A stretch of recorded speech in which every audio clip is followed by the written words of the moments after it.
All right, welcome to the Grilled Interview Series. I'm sitting here with the griller becoming the grillee. So why don't you give yourself a short introduction, your name, and who you're working for right now? Okay, my name is Duncan Shields, alias Thorin, and I work at the moment for Team Acer as the editor-in-chief.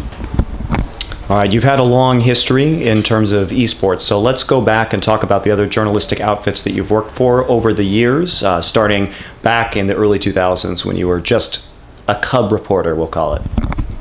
Well, the strange thing is I actually never applied to join a site or tried to become a journalist. It was actually just pure happenstance. I used to read a lot of websites, there used to be a site called Excess Reality, which is now called ES Reality. It was a famous Quake site, and this used to have interviews and some articles. This is a long time ago, remember, but I used to like to read those things. And then what happened was a few of the people I actually used to like to read stuff from, they basically retired or moved on or got better jobs that involved not doing that stuff anymore. And so one summer I was like, well, there's no one doing the interviews I want to see or anything. But at the time, IRC meant that you could just you could message the best player in the world, and in theory he might even respond to you, because it was very easy access. There wasn't a lot of fans and stuff back then. And so I started doing a few interviews, just thinking to myself, well, I learned HTML basically over the summer, just so I could make basic websites. And I thought, oh, I'll just do a few interviews, put them up on a website. And then my idea was just that would be it. It'd be the summer, I'd do my interviews, I'd just put them on this site. And then sort of indirectly through that, I actually got an offer to join someone else's site. And then that sort of just started the ball rolling. And then from then it was just working on specific things. And it was a very gradual rise, actually. Very good. So in terms of, let's talk about your writing history first, because you have a very diverse number of publications, not only just doing interviews or historical articles, guides, everything like that. So why don't you take us through how you started, the kind of articles that you started writing, and how the movement happened from there and you developed your skill base? The interesting thing is actually my skill, I never considered my skill actually to be writing. I initially started, like I said, for interviews, and I'd never done anything in school, never pursued any kind of subject that involved writing before. And so I remember my first pieces were actually just they would be the equivalent now of editorials, but being naive and young, I genuinely thought writing some of these pieces that I was going to maybe if not change the world, but people would be like, oh, those ideas are really good. Yeah. I remember one idea that I had really early on was, at the time, all the tournaments, Quake used to be the big 1v1 game when I first started. And this was the big esports game. But the problem with Quake tournaments was first place would be $40,000. But then once you got down to about fifth place, it might only be $3,000. And since these tournaments would only be every couple of months, it meant that unless you had a good shot at placing top 3, odds were you couldn't really be a pro gamer. So unfortunately, you'd have a lot of really, really good duelers who, if they were ever going to place 7th, they could only go to the LAN that was near them. They couldn't go to Sweden or something because they couldn't justify the costs. People didn't have sponsors back then, personal sponsors. And so I remember my first article, one of them at least from what I remember, was an article trying to explain why these big duel tournaments should calculate their total prize output for the year, and then try and figure out a way to make the prize breakdown so that instead of having say 10 people who could be real pro gamers, they could have 20. And so it's actually something that you still see talked about nowadays, people complaining about top heavy prize pools, or people complaining that in certain StarCraft tournaments, if you don't place a certain area, then you can't be a pro or whatever. So it's actually not even something that has been changed or that anything happened with, but that's where I started off, just pure opinion. At the time, I don't think the technical skill wasn't very good at the time. It was just trying to get my opinions out there. And I remember my old style of writing used to be, I would probably have one main idea, and then I'd try and write the article along those lines. Whereas now it almost feels like I've gone the other way, and now I have 10 ideas, and then I try and okay, cut out the ones that aren't absolutely necessary, then pick out the ones you can really go into depth. I'm going the opposite way almost, it feels like. Very interesting. So in terms of just your opinion pieces, you moved into, because you were in Counter-Strike moving into guide writing. Can you talk a little bit about your Counter-Strike background and how you kind of got into high-level strategy guide writing for the scene? My basic way of getting into Counter-Strike was actually through Quake, because the interesting thing was this main Quake site, Excess Reality, they actually had sub-sites for other games. They had one for Unreal Tournament, they had one for Counter-Strike. And so every now and then I'd sort of check it, Because the thing with my background in gaming was I used to go to a lot of local LAN parties where there'd be like 40 people there. And so the problem with that was you couldn't just go and be someone who played one game, because unless everyone at the whole LAN agreed to play, eventually you'd be just playing with like you and one other person. So it meant even if you weren't into certain games, you'd be sort of forced to play them. So initially I wasn't actually into Counter-Strike at all. It wasn't my kind of game. Like, it was way much slower paced than Quake was. Like, it actually seemed kind of lame in some senses, because like you could just camp behind a box or something and kill someone. So initially I really wasn't into it, and I really didn't think it was a very good game. But by being sort of forced to play it, I at least had the background in it. And so then I remember thinking one day when I was sort of like I didn't have any new good Quake demos to watch, and I thought to myself like, oh, I'll get some like Counter-Strike demos to see what the absolute best person in Counter-Strike, what would he actually look like in a demo, because they had the POVs for them as well. And so that initially sort of started the spark of like my second game that I actually found interesting, because then there was the context of like who's the second best, and you start to get into the scene of it as well. That's the thing that really draws you, and I think beyond just the game is like the scene and who's good and whatnot. And so when Quake then sort of faded a bit, the obvious choice was like, okay, you either have to just quit outright or just do something very background, because Quake was never going to be the big game again, or give things a try with Counter-Strike. And so I kind of worked my way, a bit like I do with all my games. I never go full on in it if I'm not necessarily totally into it. I just kind of wait until the interest draws me in. And so there was a period where I thought I'd done all I could do in Counter-Strike. I'd done interviews with almost everyone I could think of. I'd written like articles where I thought I'd done a good job of trying to like outline balance things or conceptual things. And so I remember thinking to myself, like, there's almost nothing left you could do. And what happened was, I forget exactly what sparked this, but I'd read some sort of other guide for some other game or some other activity, okay? And the interesting thing was, I noticed that all good guides, and strategy guides this were never written by the actual pro himself. It was always like either straight up ghost written, like the pro gives him a few notes, or someone else would basically be doing the bulk of the work, but they'd sort of be like drawing the interesting stuff out of the pro. And I thought to myself like, oh, there's people in Counter-Strike who actually do like lessons. They would charge like $20 an hour. And the problem with this was, for getting to have like a world-class pro, it's cool that you could pay only $20 and still have like an hour with him, but you might not even get that much out of it in the hour, because, you know, if he's really a lot better than you and you're a lot worse, he might not be able to even explain to you how to get better, because some of the things that you're going to be bad at, he's just going to naturally be good at, or he got good in a way where he couldn't articulate why he got good. And so the timing was, my friend, who was a Canadian Counter-Strike pro, and he was actually very good early in the days, but he'd finally got to the point where he was going to retire.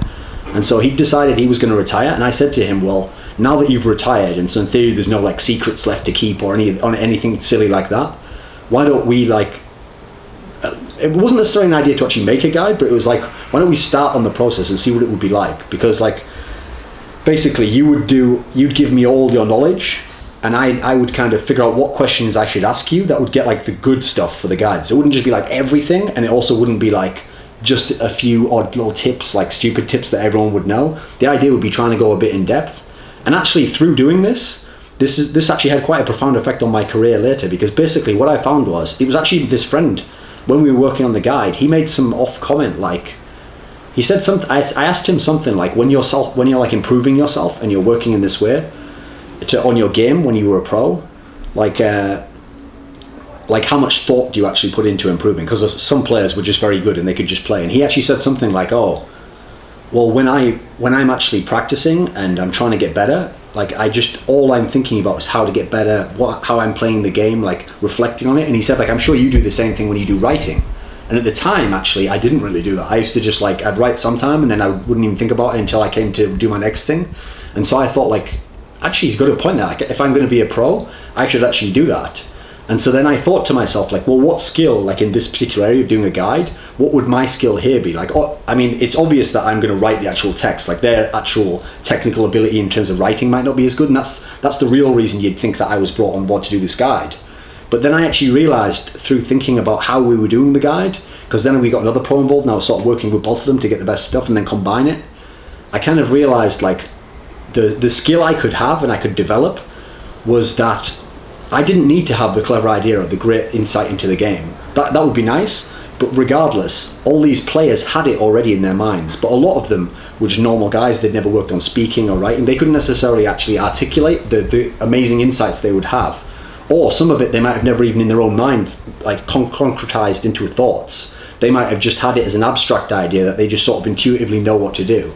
And so I thought if I could be someone who could help them translate what they've got in their mind, sort of to the written page or video or something, then this would be actually the skill to develop. Because then, as long as there are interesting players and there are knowledgeable players out there, then there will always be great content you can do. It doesn't just rely on you actually coming up with something amazing, which would be very hard if you're a journalist. So this was kind of like actually a genesis point for, I think, some of the best stuff I did later in my career. So the end result of this process was some paid guides called The Art of Counter-Strike.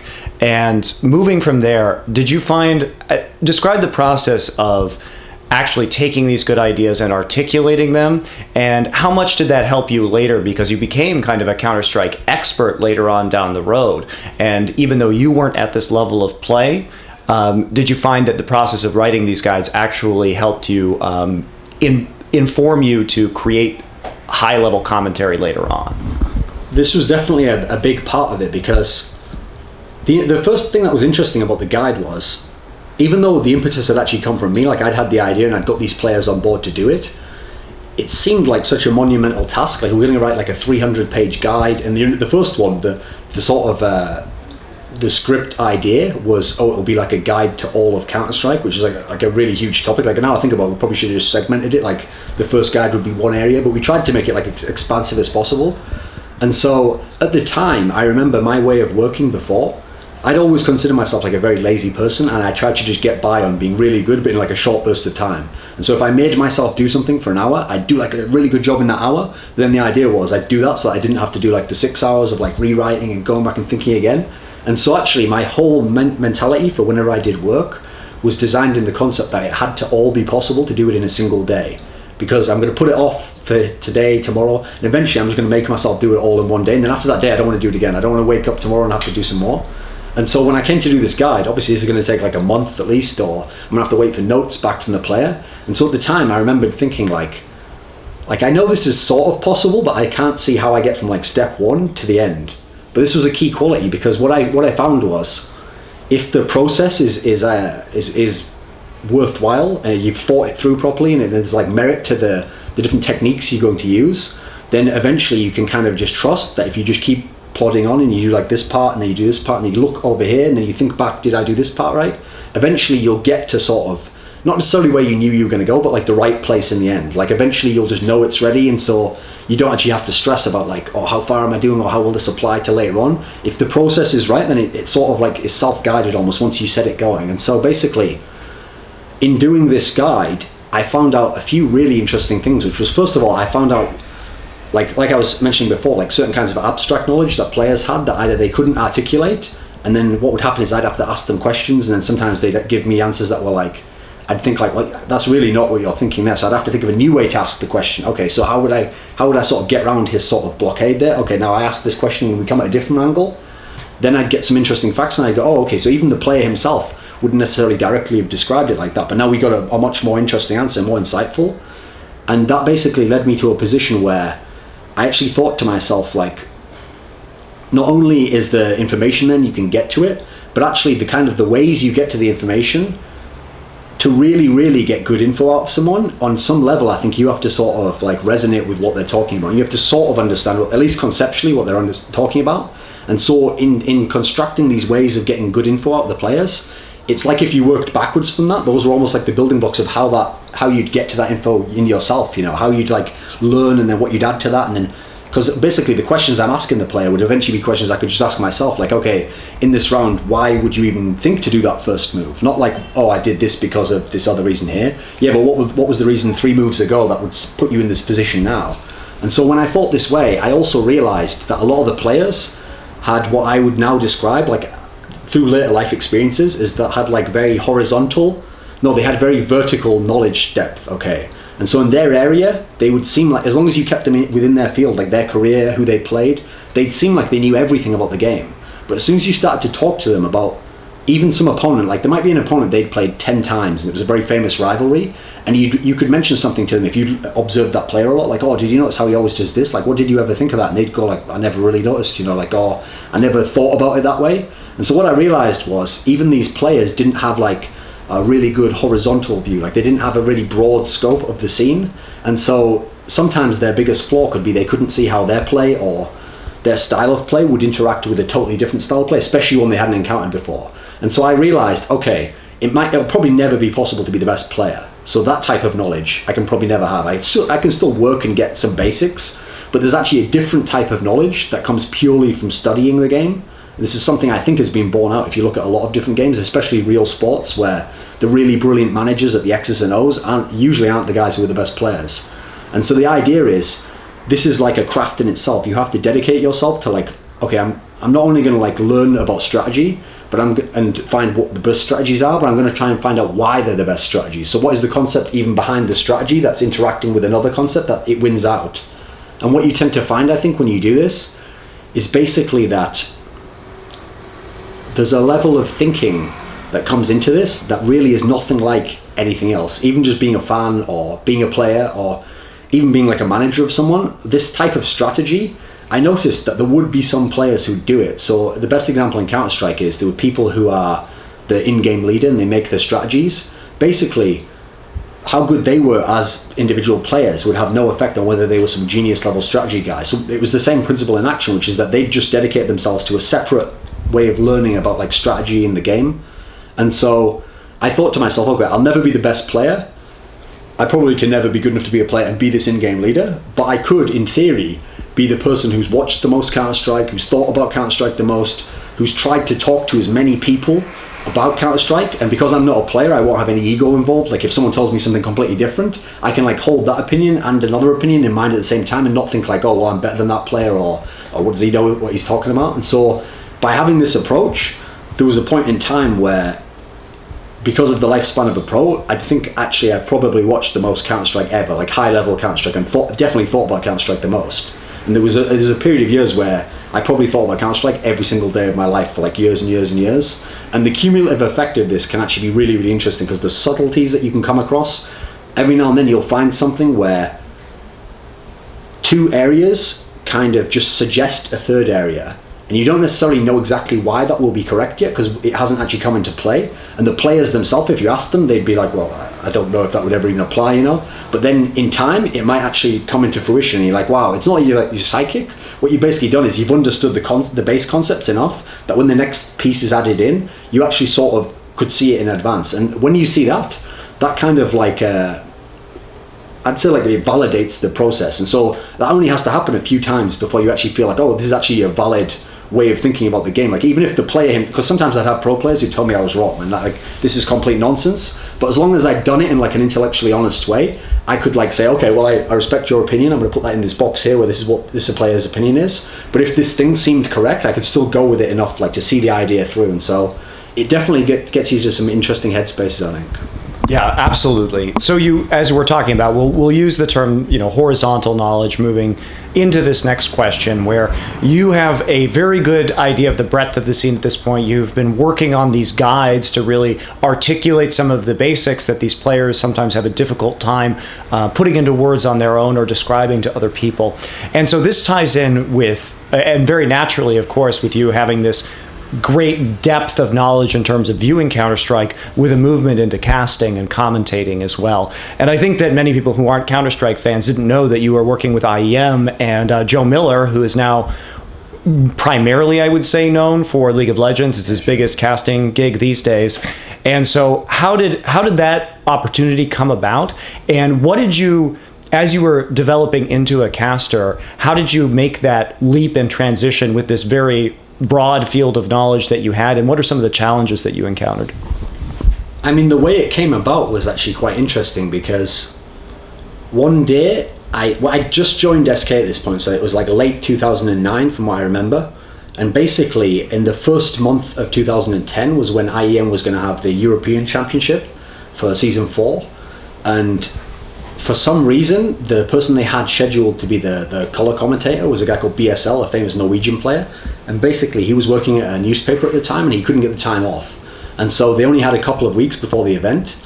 And perhaps because I'd just joined SK, so maybe my name had been in the news a little bit and people knew I knew a lot about Counter-Strike, I got contacted by Carmack from ESL, who at the time was the product manager. I'm not sure if that's still his position now, and he just sort of said like, oh, they're looking for someone to do the color commentary for this one event, like a stand-in, like would you be interested? And the funny thing is, like, actually me and Carmack like have never gotten along very well. We have like very counter styles of thinking about the game, and also I'd been someone who criticized ESL a lot over things I thought were bad, and particularly I'd always criticized a lot of the commentators in Counter-Strike. So the funny thing was, rather than think to myself like, well, I don't necessarily like the way they've done things in the past, at the time, like due to other developments in myself as a person, rather than think like, oh well, fuck them, like, you know, I don't think what they do is good, so why would I like join in there and help someone I don't like or whatever, I actually thought to myself like, that's kind of a cop-out if you do that, because if you're always going to criticize someone and you actually are criticizing them from the position of like, oh, I could do that, or oh, I think I know how that should be done, then if someone comes along and literally says sort of like, okay, well, here's the opportunity, we'll give you like the resources and you can show how it's supposed to be done, then really, if you truly want the scene to be better and you don't just want to whinge, you should probably try and give that opportunity a chance. So I thought to myself like, okay, so if I don't like the rough way they do things now, and I've always had my own idea about how I thought Counter-Strike commentary could be done, then even though I'm not a commentator, I had no experience at that point, I'd never cast a single game, I don't think, I thought to myself like, this will be the chance to kind of even test if my own theories are valid. Like maybe I'll find out I'm wrong and I did this, like I thought this was easy in this area and that's why they were doing it wrong, and actually I find out it's very hard. And so I remember my first few casts, like obviously my technical skill wasn't so good, like it was always tough to know how long to talk when the person gave me the thing, and then when should I give it back, like now and stuff. So I would kind of like go off their cues initially, and in that sense it was probably good to start with Joe Miller, because basically he's probably the best at like transitioning between things and making it sound like there was never a beat dropped, you know, like, and picking up kind of the end of what you're saying and going into what he wants to say anyway. And so he's very good at filling the gaps like that and keep it like pacing the cast. And so initially I thought to myself, okay, well if I've got someone like that, and I remember I did a few games with Too Good as well when he stood in, and these guys are so good at that element that I just thought to myself, okay, they can handle all the technical aspects of how the cast will run, but I'm only here because in theory I'm the collar guy, I'm supposed to be the expert. And like at this point, this is a point in time where I have watched a lot of Counter-Strike. So again, it's like with the players before, I'm not worried about whether we can get the guide done, because I know in their minds the actual knowledge is there. It's just how do we get the knowledge out and into the guide. And so in this scenario, I would never worry when I did the casting, because I thought to myself, okay, in theory, I've got the interesting insight that I could make about this scenario. So actually, you just need to like relax and then let it intuitively come out. Because like, if I was watching a demo by myself, I would have probably had the same thoughts. I just wouldn't have articulated them out loud. I'd have just thought them to myself, or I'd have typed them to someone on Skype or Steam or something. And so my basic style was, it might have seemed a bit intense, but I actually had a set idea in mind before I started casting, that I really thought, okay, if we're going to have these play-by-play guys who go so hard into trying to just be the showman and to connect things together, then I actually think that the guy who's the analyst should really commit to like, I'm going to try and analyze this to like a really high level. And so you're still connecting it down to the most casual fan, but you have to also be willing to go beyond the casual fan sometimes. Because from my perspective, I've followed a lot of sports and gotten into a lot of sports later in my life, where other people who are fans of those sports were probably fans their whole life. And so they have like a great amount of knowledge built up from the years of watching.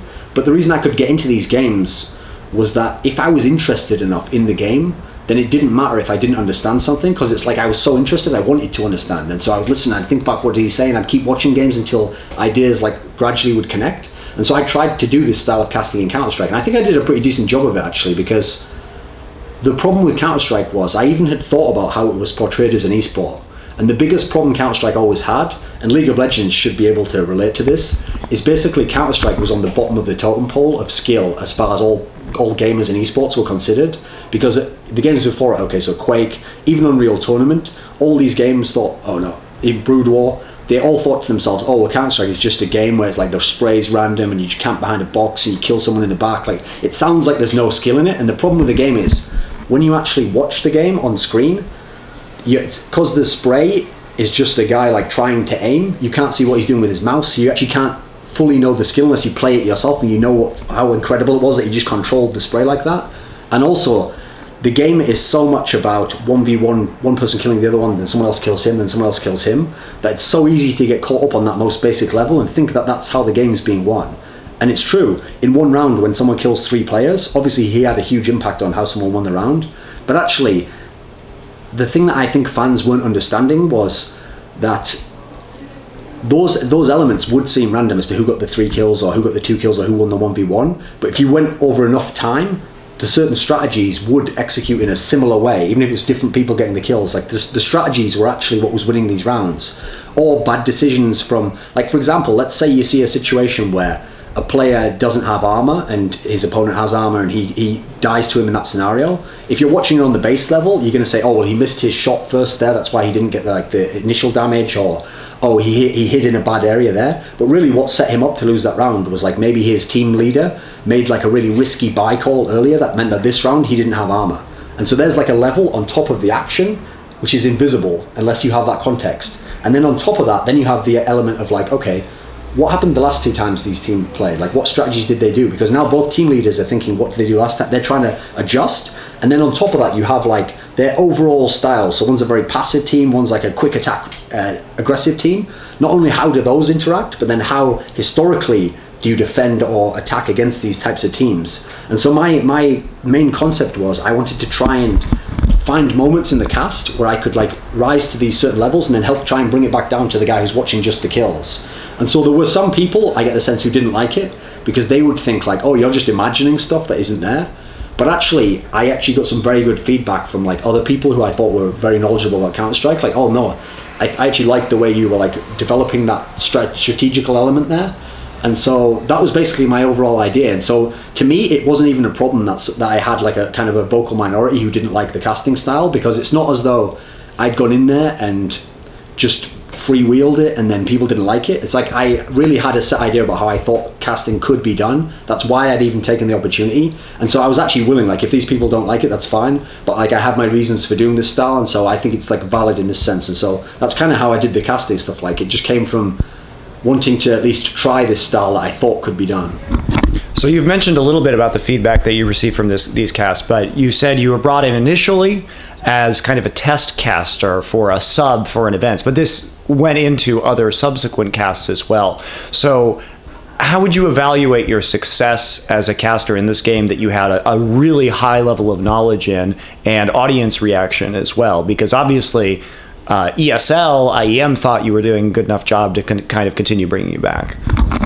Well, I mean, like I said, the first event, okay, I was this sub for. The idea was just to stand in for someone who, since he's an ex-pro, I fully expected, okay, well, at the next event, the World Championship, he's going to be there because he's the ex-pro. Like, no matter how good a job I do now, at least for fans, it's never going to trump having someone who was a pro, and he was an in-game leader. So in theory, he was set up to be the expert of experts, you know.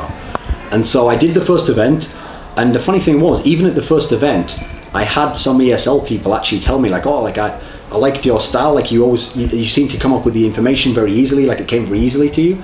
And I was like, oh, I enjoyed doing it. And they were like, oh, would you ever consider like moving to Germany and working for ESL? And the funny thing was, at the time, I thought like, I don't know how that'll work, because I've only just joined SK and I'm going to be their editor-in-chief. So this is like quite a big commitment I've taken on. And the whole reason for coming to SK was I wanted to get really heavily back into the journalism side. And so at the time, I just kind of thought like, well, maybe we can discuss it. Like maybe we can see where we could go with that idea. So then, funnily enough, it actually turned out that they needed me for the World Championship as well. Like I think the same person had the identical problem again. Like I think he couldn't get time off work or something. And so the funny thing is, in the end, I don't think he ever did an ESL event again. I think he did some other events in the summer or something. But basically, the way was clear again for me to do the World Championships. Since it's like 2 or 3 months later, like I think I'd kind of like polished some of the rough edges off a bit, and I was a bit more comfortable doing it. And at this point in time, even though if you look at the list of events I did, I think I did like 2 or 3 more, and it looks like I just stopped abruptly. But actually, at that exact time was when ESL actually started talking to me. Like they wanted me to come and live in Cologne, like the other casters do who work there. And I think the idea would be that we would have done, obviously I'd do all the events for them like I was doing as a freelancer anyway, but then the idea was you'd develop like a show or something each week where you'd analyze news and something. But the flaw that meant it never went beyond doing freelance events was, I agreed, okay, I'd like to do this. This sounds really good. And I thought to myself, but I want to be a journalist too. And so when I talked to them, like, what would you want me to do in Cologne? They were sort of saying, okay, so you do the events, you do maybe a show, and maybe there'd be some other bits and pieces. So I thought to myself, well, SK is also based in Cologne. This sounds like my job would be, at events I'm busy, okay, but then most days of the week I'm going to have almost nothing to do, or I'm just going to be around the office doing little bits. And so I kind of proposed to them, what we'll do is, why not talk to SK and try and make a deal where everyone would win on this scenario? I'd get to be half journalist, half commentator, and then you two guys can also figure out a way where basically I'll get more money than I get just at SK, but it'll be a way that you both actually pay less than if I did both of you full-time. Yet in theory, I'm going to be doing full-time for both. So I thought it was like a win-win for everyone. And initially, when we talked to all the parties, everyone was like, oh yeah, this is a great idea. Like, it's going to be every single basis covered almost. Now, for reasons that really had nothing to do with me, like behind the scenes, over time, that deal sort of like deteriorated. Like, I'm not sure who wanted to go in this direction or didn't that way. Like, everything had sounded good to me. And so basically, like, I just got into a position where that couldn't happen, and then as a result of that, it also then didn't make sense for me to keep doing the ESL events because they were looking for someone either permanent or full-time, or SK wanted me to be full-time here. So there is obvious, like, the initial agreement like didn't ever really work out. And so I've actually always wondered like how that would have gone, because on one hand it had to be like the way I'd structured it there, because I don't think I would have enjoyed actually just quitting and become a caster only, because for me, like, even the style of my casting came out of like my interest in journalism. So I always wanted to at least keep my foot in there, because I still thought there was some interesting stuff I could do there. But yeah, it meant that I think actually that I had kind of my own niche in casting, but for whatever reason it just wasn't to be. Well, there you have it. So let's transition now to talking about your journalism side after you started at SK as the editor-in-chief in 2009. So at this point, you're talking about a much larger organization that runs multiple game titles that needs someone to provide coverage over a lot of different scenes. So this meant moving beyond the Counter-Strike scene a little bit, embracing new games as they come up under the SK Gaming franchise. And at the same time, Counter-Strike starts to see a period of decline as well in terms of popularity and player base. So what new games were you starting to develop starting in 2009? And why don't you talk about your reaction to those games initially and how you changed from this Counter-Strike expert really into developing a skill set that could encompass multiple games where you necessarily didn't have that same depth of knowledge? Well, I mean, when I came to SK, because the idea of the site, at the time the site was actually a very big site, even though it was in theory a clan site. The genius of how they'd managed to build the site was they had this guy called BDS who programmed and coded the site. And by putting in features, like he had like a ranking system for World of Warcraft, he managed to get a lot of traffic to this site, so that really it became, instead of just a clan site, it kind of was like a general site as well. And so they were trying to cover a lot of games, like they were trying to cover like 4 or 5 games, at least 2 or 3 in depth.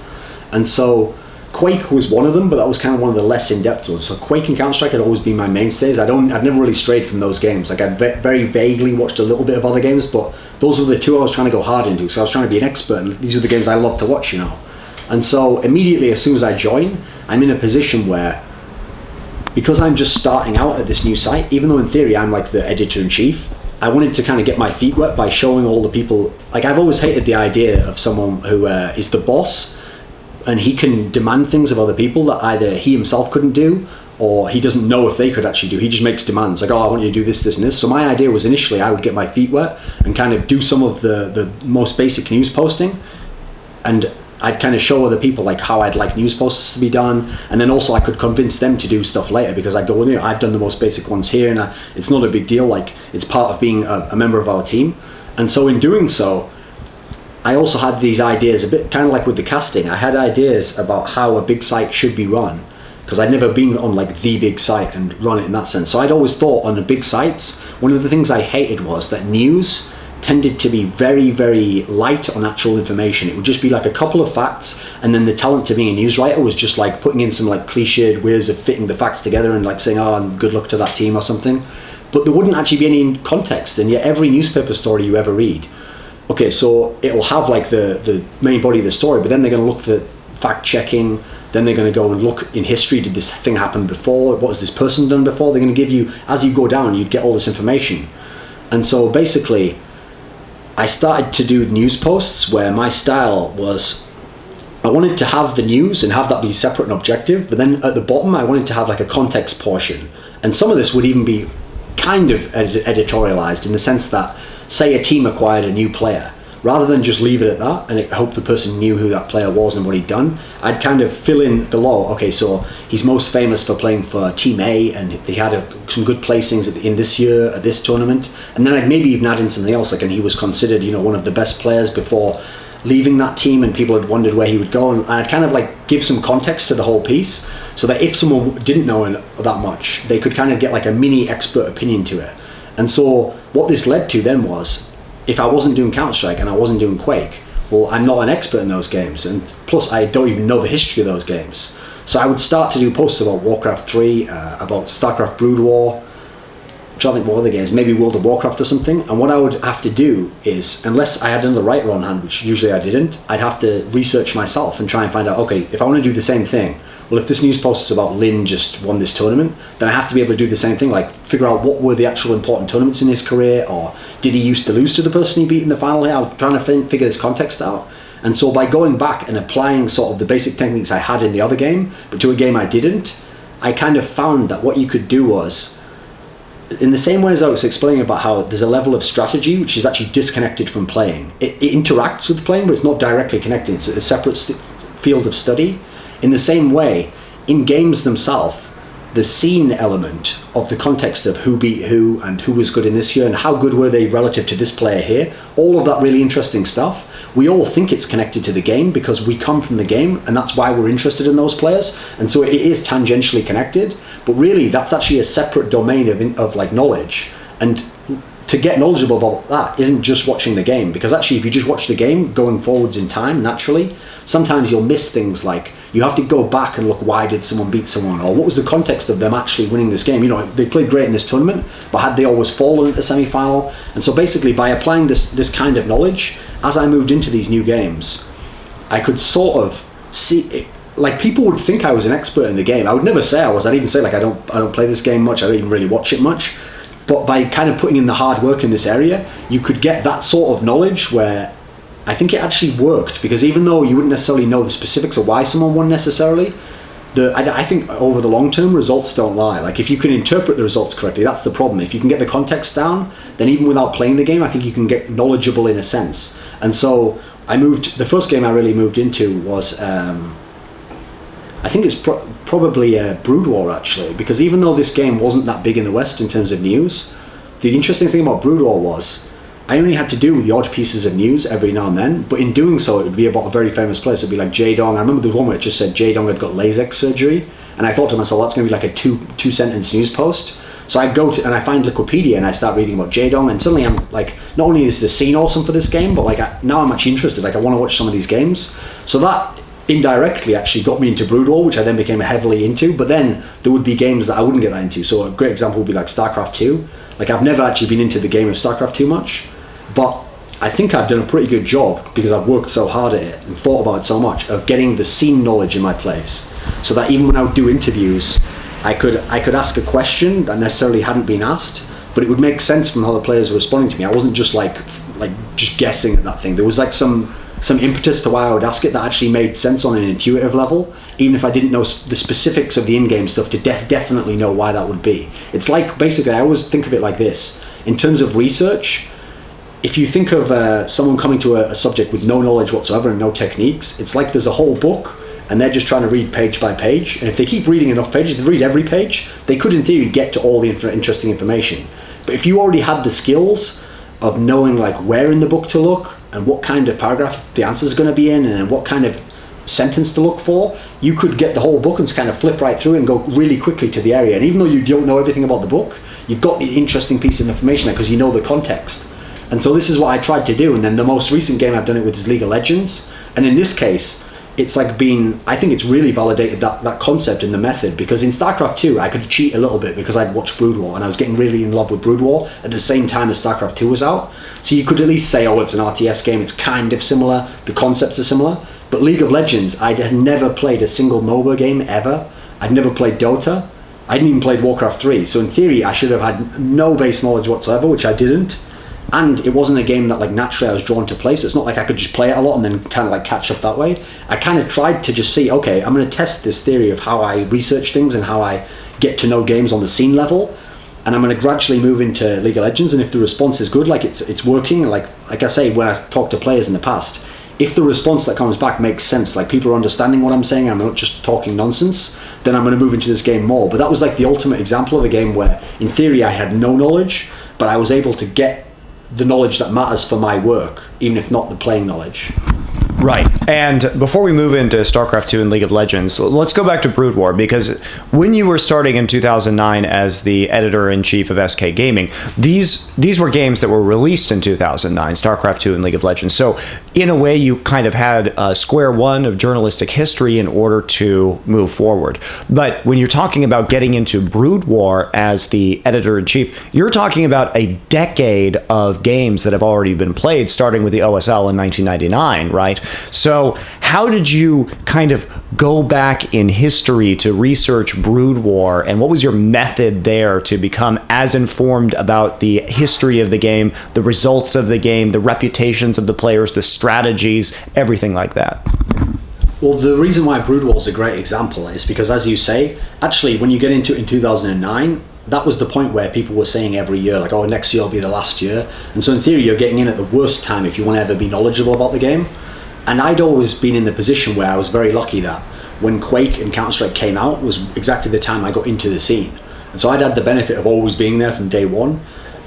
And so I know that if people came along themselves who were like 4 years late, the rest of us who were around, if they made some really stupid mistake or they made some glaring error, like they'd miscontextualize something from the past, we'd make fun of them, or we'd say like, oh, you're an idiot, like you should have done your research there. But the real problem with that sort of research is they can never understand the context, because there's a degree to which you have to be there to understand why something happened, or at least so it seems on the surface. And so I had this problem when I got into Brood War. Like, I was really into the game and I was loving it, like the modern stuff, and then I would try and figure out, okay, like, what is the context of the modern stuff? So I'd try and watch some of the past stuff, but then the problem there is the same thing's happening. Like, the context is always evading you, because when you see some brilliant strategy and you go back to a precursor of it, it's hard to understand going backwards in time why that was such a great jump up, or what couldn't be figured out before this came along that made that so revolutionary. And so I managed to find a system that would work for this, where in Counter-Strike I would have the majority of the knowledge, but I decided, like, to be as intellectually honest as possible, I will try and fact check every detail. And so the way I used to fact check was I would go back to the news post of this player doing something that I'd later reference, and I'd double check, okay, when did he join that team, and like looking at the comments section, like was it actually like I'm saying, like was it that it was a big shock that he joined, or were people like expecting him to do really well, or were they thinking like he's going to do really badly, like this is a bad pickup for them? And by double checking this stuff that I always kind of knew myself, just making sure I was correct, that method could actually then be used to learn a new game. And so what I did was I would go and watch the games, and what was brilliant was on Team Liquid, their style, it's not a very easy site to navigate, but if you can get to the old stuff, they still have a lot of the old threads. And so what's interesting was, because people used to watch the Brood War games at like 4 a.m, and they'd kind of have a communal effort where they'd post in their thread about it, I would go to these live report threads that they still have now for StarCraft 2, but they had them for the Brood War OSLs and MSLs, and basically I would watch the VOD as I read the comments as well, in the same way as they would have been on the stream. They'd have had the stream, well, the stream didn't necessarily exist then, but they'd have had something like that, and then they'd have posted a comment, or read a comment, or followed the train of conversation as they were doing it.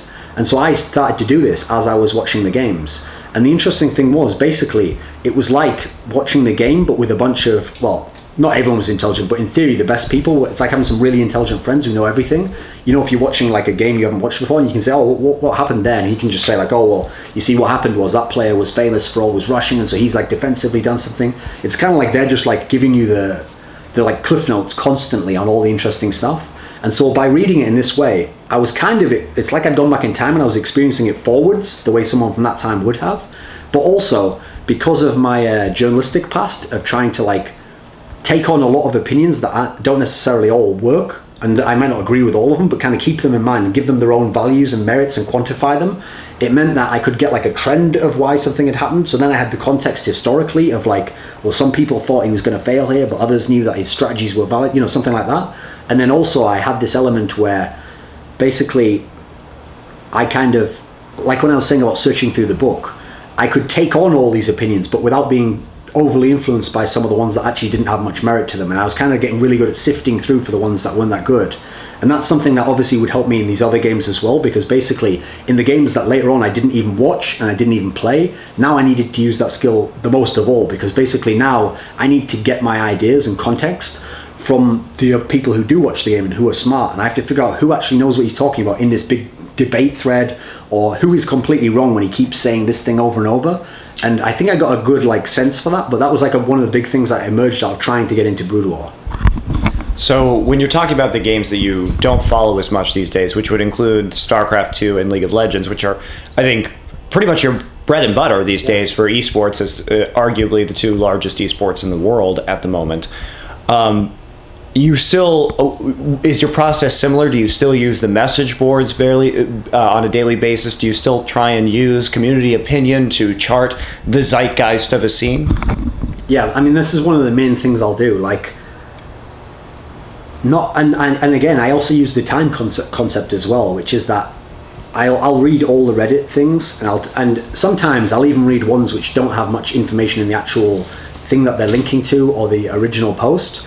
Because if the topic itself I feel like is going to ever have any relevance, then I want to know like what people's opinion are on it, and I want to see like. And the good thing about something like Reddit is because of the upvotes and downvotes, it actually gives you even more context, because now you can see the times when someone made a really amazing point, but then the community obviously disagrees with him heavily and he's downvoted a load even though he made a great point. And you can see vice versa, where someone makes a really idiotic, like cliched point about a player that just doesn't seem like it's had any thought put into it, but everyone agrees with it. And the great thing about this is it actually allows you to also refine your work in another way. So something I also used to do in Counter-Strike was, there was a point in time when I didn't actually used to read comments early on in Counter-Strike, because I would think to myself, well, who are these people who are making comments? Like, half of them are probably idiots. Because basically when I used to watch games before I was a journalist, I never made a single account on a single website. I never commented on anything. I never like asked a player anything. I would just consume it. I would like watch it or something, and if I had an interesting thought, I'd tell a friend who was into it or whatever, or just think it to myself, and that would be it. So to me, it always seemed a bit suspect that anyone would want to make an account and like broadcast their like shitty opinion, like, oh, I think this, like, well, who cares? Like, if it's valid, you don't even need to tell other people necessarily. And so basically, initially I was really off the idea of even listening to other people, and I thought like, oh, they're probably just wrong, and you'll end up just debating them. But then when I was in theory getting to be quite knowledgeable through a lot of hard work at Counter-Strike, I wanted to kind of tailor my pieces that I would write. So I wouldn't just write like an area on this strategy here, but I wanted to know how to explain it to the majority of the people. And so if the majority of the people actually disagreed on this topic, they didn't think this player was great in this particular fashion, or they thought of his career in a totally different way, then I was going to write the same article, but I was going to pinpoint it in certain ways so that I'd kind of be thinking how they'd be thinking, like, oh, I don't agree with that. Oh, here's a reason why I actually think that. Or here's actually how I see the context flipped and my reasons as to why I'd put it like that.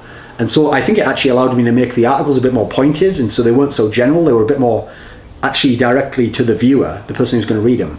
And so what that meant was, when I came into these other games now, I could kind of know the questions that would be interesting to ask, but also interesting in the context of like the fans don't think this way. So maybe I think the player actually disagrees with the fans here, but he's never going to say it. And so I can set something up in a way where it's like if you notice in my Grilled, I use this a lot, this style of kind of between the two questions that I've asked, the last one and the answer and the next question, I kind of try and weave into the question, so it doesn't sound like initially I'm asking the question, but I'm kind of giving the context as I've seen it.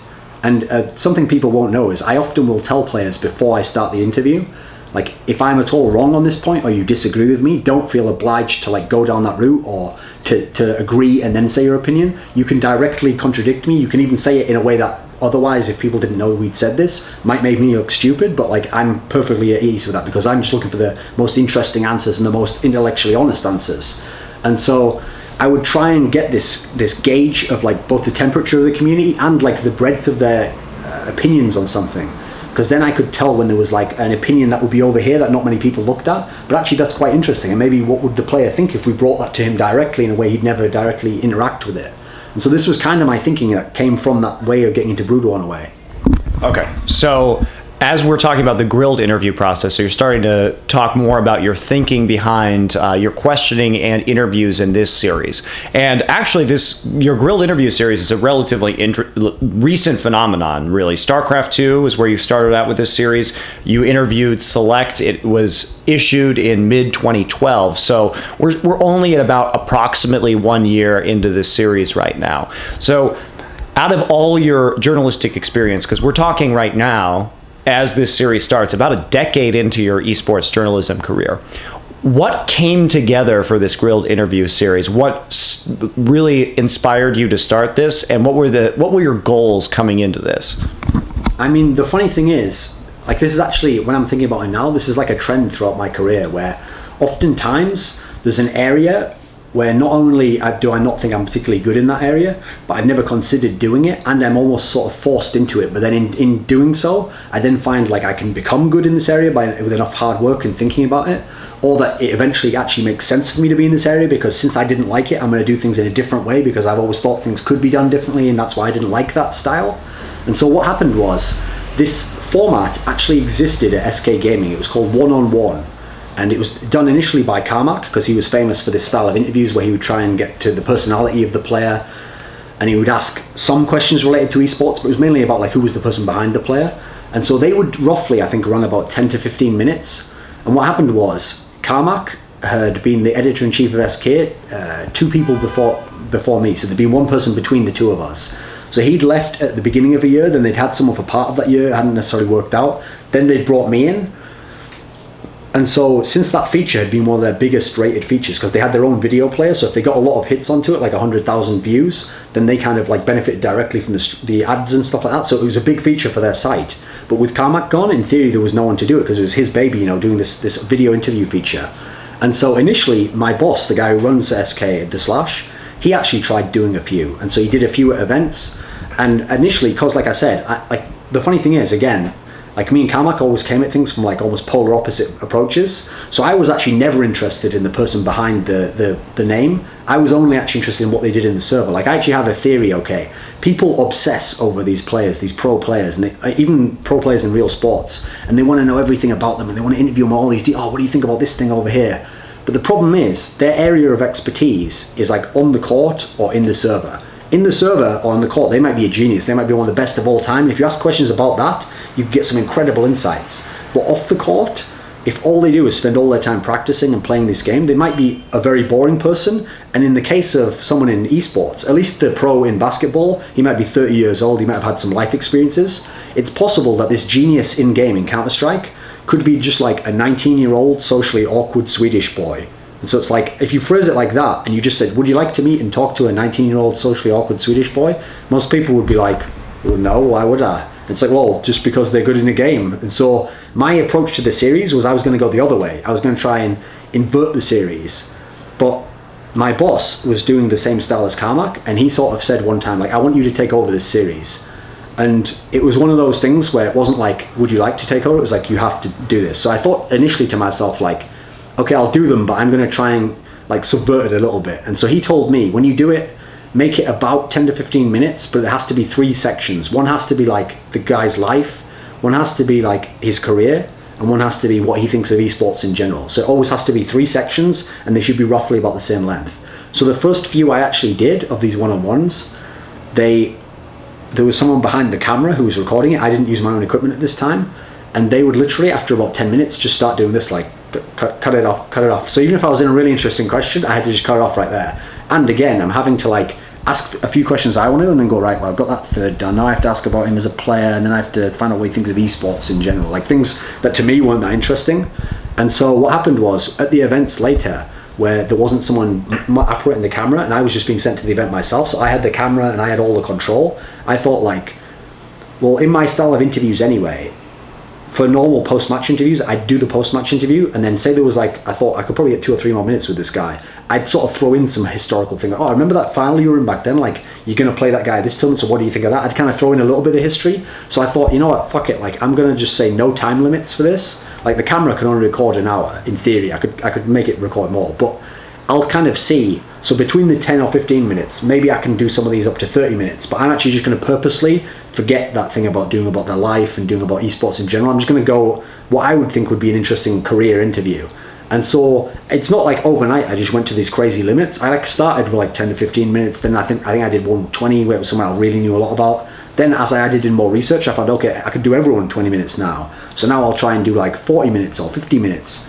And kind of, it just organically grew like that. Like, it just made sense to do it. And so what happened was, if you go and watch those one-on-ones, some of them are good, some of them are just okay. One of the main problems actually is that for most of the one-on-ones, I'm actually still working in Counter-Strike. I actually sometimes let my own expertise get in the way. Like I didn't do so much research for them because I thought I know this stuff already. And so we can maybe talk about this later, but I actually think like research is an element where it's not for people who don't know about the game. It helps the expert guy even more. It ensures that his work's good. And so when I came to Acer, I thought to myself, well, I mean, these one-on-ones are now something I do at these events, and I do a few of them. And what's interesting is the last event I'd worked at for SK, I remember thinking to myself, like the days of doing a simple post-match interview, like especially before the person's won the tournament, are kind of dying out because everyone watches the whole games on stream. They don't tend to go from the stream to other stuff, especially not video content, because they're waiting for the stream game to start the next game, and they kind of pack these streams so that you see one game after another, after another, after another. And so the age of going and watching the post-match interview, it's not really there as much. And so they're not even going to get that much hits. So I thought to myself, if these one-on-ones, which got good hits, why don't I just go to the event and do the odd one of those post-match interviews, but then actually fill most of my time doing the one-on-ones. And so for this last event I went to was where I tried to prove this concept. At the time I didn't know I was going to leave SK. And so I went to this one event and I did about 8 of these video interviews. And they were all really long and I had tons of footage on my camera. And as it happened, with the way things went, it wasn't that long after that I left, and so I went to Acer, and so I had all this great footage, but I thought to myself, like, I can't call it one-on-one because what if SK wants to keep running the series? And it's fine, it's their series, like that they came up with the name, not me. And so I just picked the name Grilled arbitrarily because I thought like it kind of describes my style of interviewing anyway. Like I try and just like go after the person over and over and over with questions, not actually antagonistically, but just my style of thinking. Like if they don't answer one way, if I really think there's something cool there, I'm going to try and go another way around it. So it was kind of like grilling them in a way. So I just picked the name. I also thought if you pick an arbitrary name, if you do something cool with it, then that kind of infers coolness on the name itself. Like I've seen that with a lot of other things.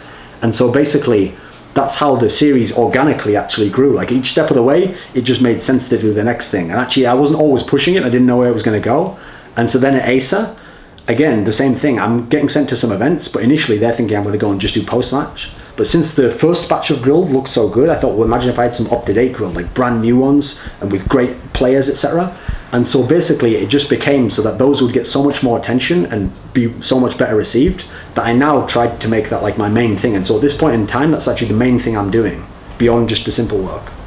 So before we move into some specifics about Grilled, I want to, earlier in your last response, you were talking very heavily about how there was a big focus in the one-on-one series with SK on the personality of a player, and that you were put in a situation where you felt like there wasn't a lot of interest in the, as you put it, the socially awkward 19-year-old Swedish boy, potentially.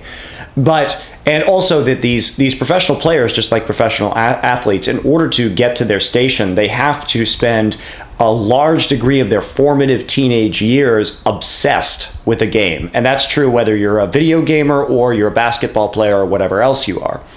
And so in a way, their personality becomes so intertwined with their emotional reaction to the game that when you question them, if you have knowledge about their history, about interviews that they've done, about things they've said about the game, there is a way to tap into their personality, because their personality may not even really exist without an interaction with the game. How do you draw that out in these Grilled interviews? Because that can be quite difficult, as I know you've talked earlier about you having an intellectually honest response, but sometimes with all of the trash talking, with all of the posturing that you do, it can also be difficult to get an emotionally honest response as well. So what techniques of your observations of these players do you implement in these Grilled interviews? I mean, some of this comes down to the research thing I referenced before, I didn't go into, which was basically, I think it was around the time I was doing the one-on-one interviews. I said before, I always was like a lazy person. I would try and do everything in like the shortest amount of time possible.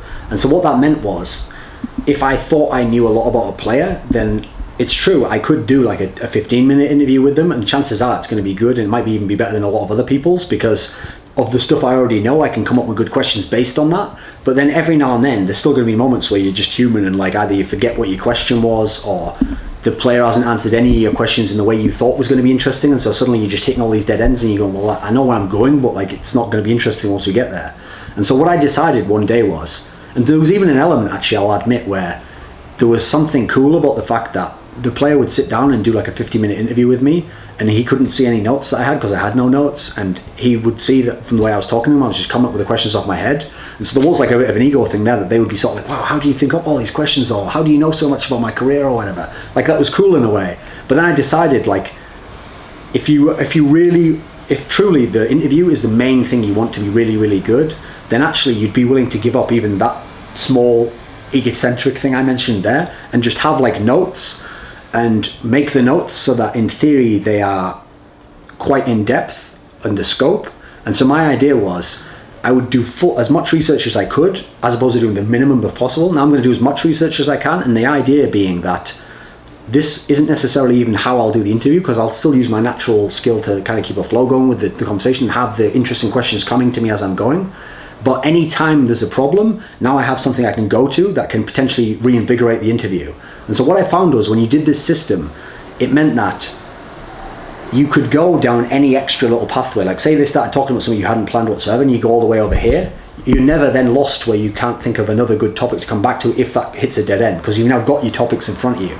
And on top of that, basically, because it's like a backup plan, ensuring that you can always have good topics or good spacing of when to talk about topics, it basically led to a scenario where if you were doing a bad interview, like it really wasn't working, because you could rely on this heavily, that would make it an okay interview. It'd make it at least decent, because at least you could still have things to switch to, or you could get yourself out of trouble. Now, if you were doing a good interview, suddenly this backup stuff, again, when you have any little flaws, actually might make it look like an awesome interview, because you never have problems. And then if you have a really good interview, first of all, you might not even need that, but then you might just pick a few things from that make it really awesome. So it's like every level of interview, you could actually elevate slightly just by having done this research.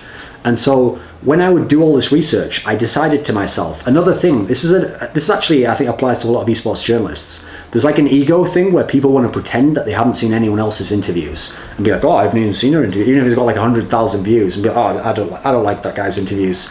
Whereas actually I realized, like, again, what that principle I'd explained of looking at stuff on forums, the person didn't have to be someone who I agreed with or even thought had a clue about the game, but their opinion could be interesting, because even if it was wrong, maybe it'd tell me something about the way people think about that player. And so I thought to myself, you could do this with interviews. If I watch an interview, first of all, I'm going to find out the answers the player gave. So that's kind of like prepping me for my interview to know where not to go, what he's already talked about, or the way he answered something. But I'm also finding out what kind of questions do people even ask him. Like, how do they ask him the questions? And so all these things, if I apply my method of how I do things, is sort of like fast tracking me to get towards my ideal question, or skip through any of the flack of like, I don't have to ask like two questions to set up something else, because now maybe I can actually reference something that happened to him in a previous interview. Oh, in a previous interview you said this. And so a lot of the time, actually, I'm getting gifted some of these question ideas, because I'll read an interview, or I'll read even an AMA, so it's sort of like a community interview. I might read one of these and the player will say something, but then they stop short of saying what sounds like it's going to be the interesting thing.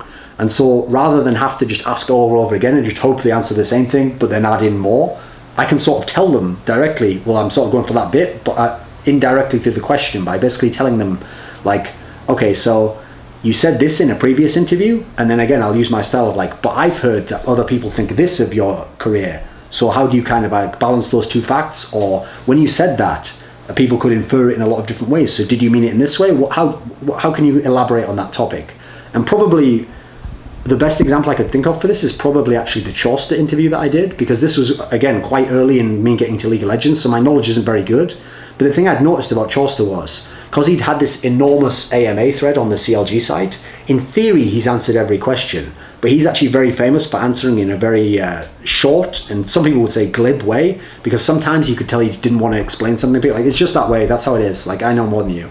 And so people were really clamoring for me to do one of my interviews with him.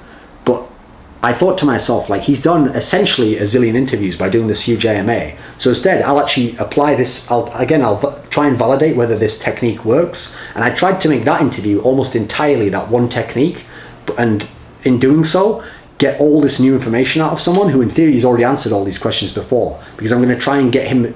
And also, actually talking about techniques, the one I'd really bring up as well to go along with this that I think works is if you really want to get like some interesting personal answers and also like real answers out of the person who sometimes trash talks or does it a different way, you have to really, when you're watching their interviews, there's a level where you're listening to what they're saying and you're thinking of your questions, but you also have to kind of think of what, like, psychologically build up a mini profile in your mind. Like, what kind of person is this? Like, when he says that and his certain expression, he pulls a certain face when he says one thing, or when he says something else that sounds similar, does something different. Like, at which point was he being serious there? Which was he kind of being a bit coy and actually thinks something a bit different? Because if you could get this kind of, if you could gauge the temperature of the person like that, or the kind of way they'd answer, then it meant that in your interview, you could kind of get them, kind of draw and attract them to the kind of temperature or feeling where if they were in that different sort of mind space, and then you put the same sort of question to them that you want to now get a different answer to, then they would answer it, they would kind of mirror your reaction there. And so there's a degree to which you're tailoring yourself to them, but you're also kind of trying to bring them into a space where they can answer your question in a certain way. And so the example I'd give this technique actually is the double lift interview I did, because he's so good at giving you great quotables that a lot of journalists can come across very, very lazy when they do an interview with him, because they're purposely trying to banter with him to get him to say the crazy shit that's going to be the headline on Reddit that's going to get all the views. And so the problem with that is it's actually a technique that leads away from getting any depth to the interviews, because at the end of the day, if he says something controversial but then his next 4 sentences really reasonably break it down and explain that actually I don't think this person's entirely trash, I'm saying that because relative to me I think he's not good, and he's compared it. If you do it like that, then all the sexiness of that question is just completely destroyed. And so when I did my interview with him, I'd studied all of this, and I basically tried to create a space where the way I was talking to him, I was constantly putting it as though like I'm someone who doesn't know anything about the scene, and I've heard these things, but that what you've said makes me think of something else that maybe wasn't mentioned in your question or the way that you answered it. And so I'm drawing him into a place where he's sort of trying to reasonably explain to me, oh, well, the reason why I actually said that was because of this, or yeah, it's true, I do think that this person's bad, but also I think that, they did some good things over here, and then I'm actually saying it because of this. And so it's kind of like I'm just putting him in a different frame of mind as to how he can approach the question.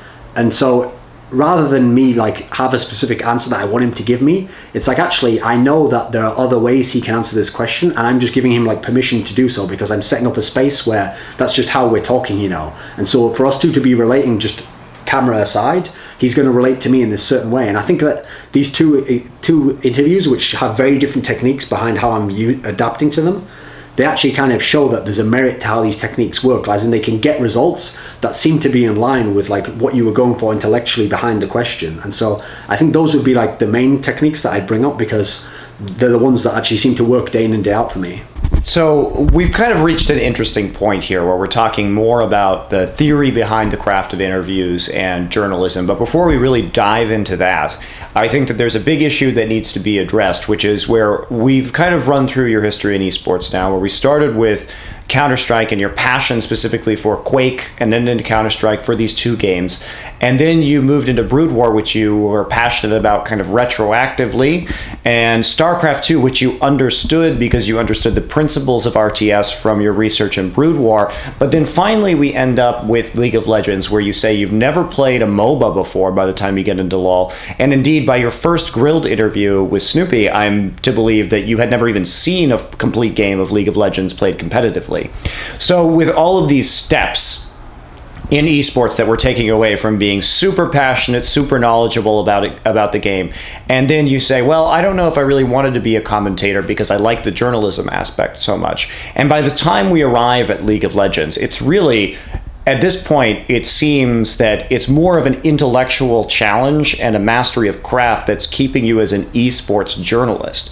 So is that what still keeps you moving within the scene? What about esports do you still find interesting as a concept, even if you don't find the games themselves to be particularly compelling?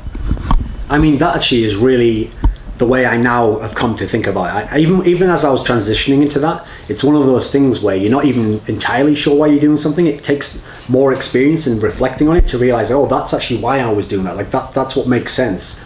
And so actually, probably my first, let's say maybe the first 10 grilled I think I did for League of Legends, I'd never watched a full pro game, and I'd never played League of Legends. I'd played the tutorial, and I think I quit it halfway through because I was like, this doesn't even seem like it would apply on the actual, like, on the ladder or whatever, like. And so in theory, I know the absolute minimum. But again, I can trust that my techniques, which I've even tested sort of in intermediate stages of a game I sort of know but don't play, and then games I don't play at all but I'm just watching, because I'm going through those stages in the rest of my career, it's almost like I was led down the path to come to League of Legends eventually, because here's a game where the scene element of it is as big or bigger than almost anything in the Western esports scene that we've ever had. And so that's the thing that I've realized over the years is what keeps me interested in esports, is that if I was really honest, I would have thought in the later days of Counter-Strike that I was still interested in it just as a game. But actually, I think that when I was describing before how you disconnect the player element of the scene element and the strategy, that actually it was the scene element that was still cool to me. Because what was really cool to me, and what remains cool about esports, is once there's history involved. Because once there's history, then it's not just one tournament. Like, think of how it's always billed in like newspaper articles where it's gimmicky. It's like, oh, there's going to be a tournament this weekend where you can win $40,000 and all the best gamers are going to meet and try and win that prize. That actual story's crap, because it sounds like it's one-off tournament. These are people who just play it for fun or something, and then, you know, whoever wins, like, they must just be the best if they won. So really, all the interesting context has been stripped from that story. Whereas if you instead know that, okay, so it's a tournament in NA, and who's won the last 3 NA lands, and you know, where does this team usually place, who've now got a new player who's potentially going to make them better, and they're coming into this tournament, now they're tipped to be favourites, so who are they going to have to beat, and who have they beaten before? And once you know all this context, it gives you, even as the fan, all the storylines to enjoy the tournament, because now you've kind of got a context of like what can happen here or what can happen there, and you understand what's exciting. It's not just being excited on its own, you kind of understand intellectually even why this is cool. And so I actually think that that's what's allowed me to come into League of Legends, is that any game where there's history to it, and the more history there is, I think that actually that favors me as an advantage more than anyone else. And so bizarrely, it means that I can come into a game where other people have all the player knowledge. They've maybe even played that game for 10 years. They know all the players. They actually know the strategy elements, and they even know the scene better than me. But because a lot of them are just going like, okay, well, I know that stuff yesterday, and now I'm going to find something out today and tomorrow, because I'm going backwards, and I'm kind of like making myself know as much as I can about all of the history. The more history that goes on, I'm actually like accelerating in terms of what I know a lot, whereas they're just like gradually moving up, or sometimes they're just staying at the same level, and it might be a good level, but I can, in theory, if I do enough work and think about it enough, it's possible to overtake them in certain areas. Just through hard work, essentially, and the right approach. And so, yeah, it basically means that I'm in a situation where I am trying to apply knowledge to a game that even now I haven't played very much, and I've started to watch it more and more, but I'm still nowhere close to any other game I've ever watched. So I can't actually, at the moment, engage it on that intellectual level of like strategy, or nothing close to being an expert at all. But I think a lot of the skills have applied over, and so this is like how I'm approaching it now. So at this point, you would say that perhaps your passion for esports is really more about having this web of knowledge and appreciation of history, and kind of a desire to be a cataloger of this history where there are very few people doing the same kind of work that you do. Yeah, that's actually one of my main focuses, is that I try to, like, the funny thing is, I would always describe it like this. This is one thing that connects into my whole career, which was that in the early days, when I said I didn't really necessarily want to be a journalist, and I didn't want to do all this stuff and go to events, and I didn't necessarily want to take over the one-on-one feature or be a caster, every time my real motivation, like I've said, would always be something like I think it could be done in a different way, or I think it should be done in a different way, and so when I have the opportunity, then I'll go for it. And what I eventually realized was, even though I used to tell myself I was doing it begrudgingly, like, oh, if someone else just did these interviews like this, then I wouldn't even need to, you know, so I wouldn't have to work hard at it. What I eventually realized was I wasn't articulating it to myself in the right way. Like, really what I was looking for was, I was getting really interested in something, and so I wanted something extremely specific to my interests, and it was so precise that really the only person who could do it was me. And it would be the same for anyone who was doing this area. If they were really that into it and they really thought it should be done exactly this way, well, chances are no one else is going to just coincidentally come along and do that. You should probably find a way to do that yourself, or at least try. And so, yeah, it basically meant that I was in a position where, what was the question again? Just talking about you as a kind of more interested in the intellectual, kind of moving the goalposts forward, to use a sports metaphor, in terms of esports, and why you stick with esports these days. Is it this pioneering aspect that attracts you, the way that you can produce content in what I think many people would consider kind of a wild west of journalism right now? Yeah, so actually, yeah, that connects to what I was saying. So basically, in the past, I'd kind of thought that that was the scenario of how I did things, but then not only did I realize that like I was the only one who could really do the stuff I was really interested in, that was my main interest. Like I wanted to see an interview like that, or to see some analysis like that.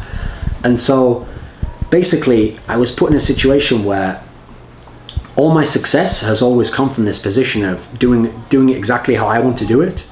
And so over the years, I've always wanted there to be someone who focused on the history aspect. That's what I always enjoyed the most. And so even when I would move into a new game, so initially I would always actually get tricked into thinking that there were people doing this, because I'd see like a couple of articles that someone might have done where it was a historical context, or maybe someone did a really cool long interview, and I'd always think like, oh cool, someone's doing this. But then the problem is other people tend to do that much more sparingly, whereas I'm kind of like intense with how I do it. And so the problem is I'll burn through all that stuff really quickly. And then as I get to know more and more about the game, I'm starting to get my precision areas and my particulars in place, and so now that stuff isn't even really adequate for me, because I'm like, oh, actually he didn't really ask that question the way you could have done, or actually I think he was a bit off with his context there. And so it's kind of like, if I want there to be this cool history of the way I want it done and the way I think is really interesting, then I'm going to have to do it myself. And so because I've now got like a love for the craft of doing it, and like I've found ways to disconnect having to enjoy playing or even watching from being able to enjoy making the content. That's what's now allowed me to move into these other games that in theory I don't like as much. But actually there's a degree to which, because like I said in the past about strategy becoming an expert or understanding the scene, because it can actually be disconnected from the game aspect, it's possible if you're really, really into that area that it can be even more fun to do in a game where you're not even a player in that area. Because actually in the one where you're an expert, you're still doing all that stuff, but you've probably gotten very close to your peak of what you can even know about that game. Whereas in this new game, now you moved into a totally new area. This is what I found with League of Legends, where because I know nothing, then as I get interested, there's a million ways I can go with this. And there's going to be areas where I haven't even thought that this would be interesting, and I can go into what this player did here, or some specific concept that I can then apply. And I also found, not only in games was there this universality of concepts and how concepts could be taken from one place into another, but actually every time I would also be pursuing something else during my career in a totally abstract area, something that has nothing to do with it, maybe even just like reading a book or thinking about some philosophy that has no implications on esports. Every time I would then come back, rather than think to myself, well, I'm going in a really interesting direction here, I should probably move in that direction and leave esports behind. Every time I would then put my mind back to esports, but with these concepts in mind, I would find like, oh, actually the universality literally applies to almost every topic in the world. And so something amazing you've learned over here, the fact that it's so abstract will actually make it even more interesting in esports, because maybe someone's never thought of it that way, or maybe they've never applied these certain approaches.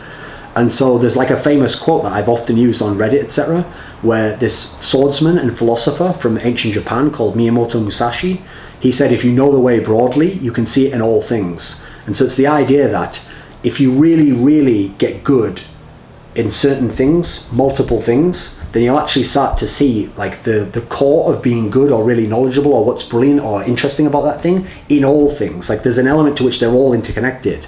And so actually, the funny thing is, I'm now in a position where even if it gets so that eventually I would never care about the games whatsoever, and I'll probably still always play and watch them a little bit, even if that happened, the actual craft of how to make the interesting content and the types of content you can make and what you can talk to about a player, I conceptually, the ideas you can bring to them that they've never thought about, in my opinion, is actually infinite at this point, because essentially everything else in the world can be like grist for the mill of coming up with these questions or ways of approaching things. And so actually, as long as life itself is interesting and there's other areas that are interesting, there'll always be a way to sort of reinvigorate the esports side, I think, at least. And so to this point, I never had plans in mind like, oh, I'll keep doing X amount of years, or I'll keep doing it if this game's good. As you can see from the way I've described it, there's always been like an organic element where I've sort of been led down certain paths just by what I'm thinking about or how I'm applying theories. And so I think that's where I've come to now, where the esports thing will just always be interesting to me to a degree, because I've found ways to bring other things I'm interested in into esports. So even if one area of esports no longer interests me, I can bring in some new aspects where it makes me excited to want to ask this player this, or maybe I think about a way that actually that relates to something that already exists, and so I have now a new tack on how to talk to that player.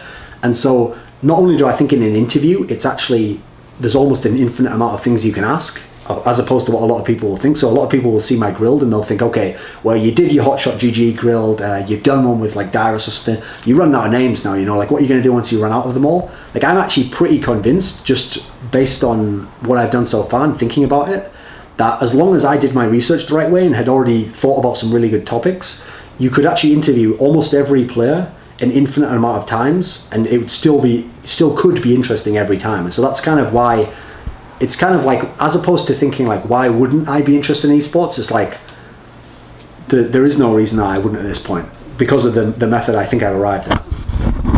Okay, so let's take this into more of a specific and concrete example and start talking about more theory on the craft as well, bridging from one topic. So you've said in the past that you're kind of interested in Hemingway's idea of journalism, and to put this in context, Hemingway started out, Ernest Hemingway, a very famous Nobel-winning novelist, as a journalist, and he had a certain way of writing that really corroborates with journalism and also talks about kind of the depth of your research. So I'm going to read a quote from Hemingway, and I'd like to know your response to it and how you feel it kind of interacts with your own work. It's from Death in the Afternoon. So the quote is, "If a writer of prose knows enough of what he is writing about, he may omit things that he knows, and the reader, if the writer is writing truly enough, will have a feeling of those things as strongly as though the writer had stated them.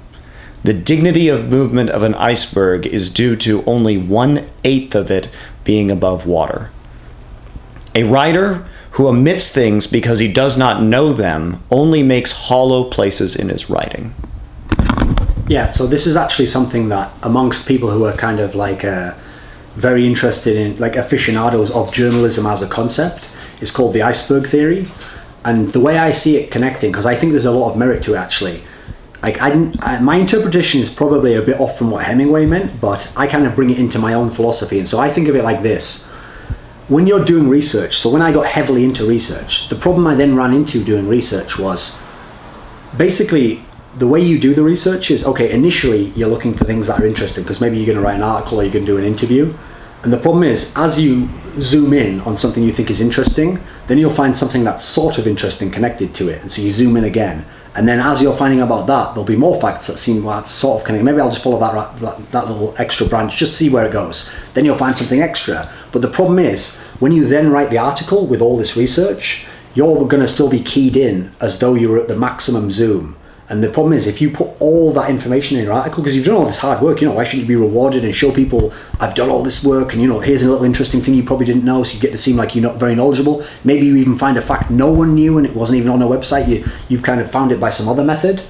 The problem when you do that is that that's not going to be very interesting and wouldn't even have been to you. If you could go back in time and zoom out again and look at the big picture, you'd be like, oh, actually, who gives a fuck about like some 10th place amateur tournament here? I'm looking at like a great player and what he did later in his career. And so all those factors are not only not interesting, but they'll actually like bog down the elements of the story that are really interesting. But if you can do that research, then it means that you actually have a very comprehensive knowledge of the player's career. And so then when you choose not to say something about that, you have a reason not only for what you've said, but what you didn't say as well. And basically, if you do it right, like you develop this talent, it takes a lot of work and a lot of thinking about. But I think as you go, you get a sense for when you're doing it right, especially if you have something like this quote in mind to keep you thinking on the right tracks. Basically, it gets so that you're telling a story where you're hitting all the key points that are interesting, that actually relate to the overall story and have validity beyond just themselves. You're weaving them all together as well. And then because of the way you tell the story and the way you omit certain things, like they're saying in that quote there, basically the reader can actually intuitively get a sense that there was something else there that you didn't need to go into, but he could almost guess. Like if you asked him, what do you think actually happened to that guy early in his career after he had that big result, they would probably have like a decent sense, like, oh, like it didn't say in the article, but I got like a sense like maybe he had to go away and like work his way back up. Basically, because you actually did the work of getting all that research done, the way you write will then contain fragments or extrusions of all that research, even into like the very macro level stuff that doesn't seem like it's got a lot of detail. And so the problem with this is that the person who tries to do that sort of an article, but without doing all that research, it sounds like they're just going to skip wasting a lot of time and doing a lot of reading on stuff that they can't use in their article. But the problem is, they will then write the same sort of high points, but they won't be able to weave it in the same way because they won't have the definite knowledge of what happened. And so in writing those key points, they'll do the same thing. They'll indirectly, perhaps, not knowingly, they'll suggest something from the way they wrote that factor that the reader will then go, okay, so what he's really saying there is that actually that guy sort of like didn't deserve to win that tournament because he was kind of like on a downswing or something. And basically, not only has the person who didn't do the research not been able to actually put in the core of the real truth to that matter, but he's actually indirectly led the reader down the wrong path as well. And so, as bizarre as it sounds, you have to even know what the reader won't actually ever get to know to really actually give them the real info, because that's actually going to be part of what tells you what the real info is. And so this is like a theory that's actually like influenced a lot of my article writing now. And so to give an example of like a recent example, I just wrote a piece about Moscow 5. And so when I was writing this piece, the obvious through line of this career of Moscow 5 is that like they were once the best team. They've never placed below fourth at a tournament. They've played a lot of offline tournaments, and that online they weren't very good. So you think to yourself, if you want to save a lot of time, just look at all the big LAN results, look at the big people they beat there, skip the online tournaments because who cares about those. In terms of interviews, their English isn't going to be that great, so maybe just hit like 1 or 2 high points. But actually, when I was writing the piece, there'd be a lot of times where I wouldn't mention specifics of like how they were doing online or something like this, but I would actually research them to ridiculous degrees. And so a lot of people might not know this, but not only were there a lot of small cups that these teams played in, like Go for LoL or these sorts of small cups, but there were also millions of qualifiers they would be playing in. And so in the qualifiers, they'd have like 4 EU qualifiers, which then went into a cross-run qualifier, which then went to the... And this was just to make it to one event, like an IEM or an MLG or something. So I would even go and do the research on all of that, and I would chart it in a certain way before I wrote it, and then think about how that, what I'm going to omit. And in doing that, I think from reading it back and the feedback that I got, that basically I kind of achieved what I was going for with this quote here, which was I was able to hit all the high points in a way where it would make sense to the reader what they didn't understand if they'd had that knowledge. But I didn't have to make the article 7 times longer. It was already very long. And so this was kind of like, I think, one of my best examples of that technique in action. Well, absolutely. And you're talking about, too, there, instead of glossing over the hollowness that Hemingway is talking about by basically trying to hide and stow away your own ignorance, instead making intentional decisions, which increases the internal consistency of the piece and kind of buttresses it with support from below, and as well as appealing to those hardcore fans that may know the things that you omit, and then they can see the different layers of that reasoning beneath it, knowing that if you have the right tone about a certain event or a certain time period in that team, let's say Moscow 5, now known as Gambit Gaming, that you have the knowledge in order to back it up through the tone of the piece without purely going through factually every little detail that may have happened that may not have been as consequential as the main points that you wanted to hit. So now that we've kind of talked about theory, about your writing and everything like that, I'd like to move into talking about sports journalism independent of esports journalism. And let's start with some sports that you follow. You're sitting here right now wearing a Russian hockey jersey from a team in Moscow. So which sports are you passionate about, and how do you relate them to esports in terms of the journalistic coverage?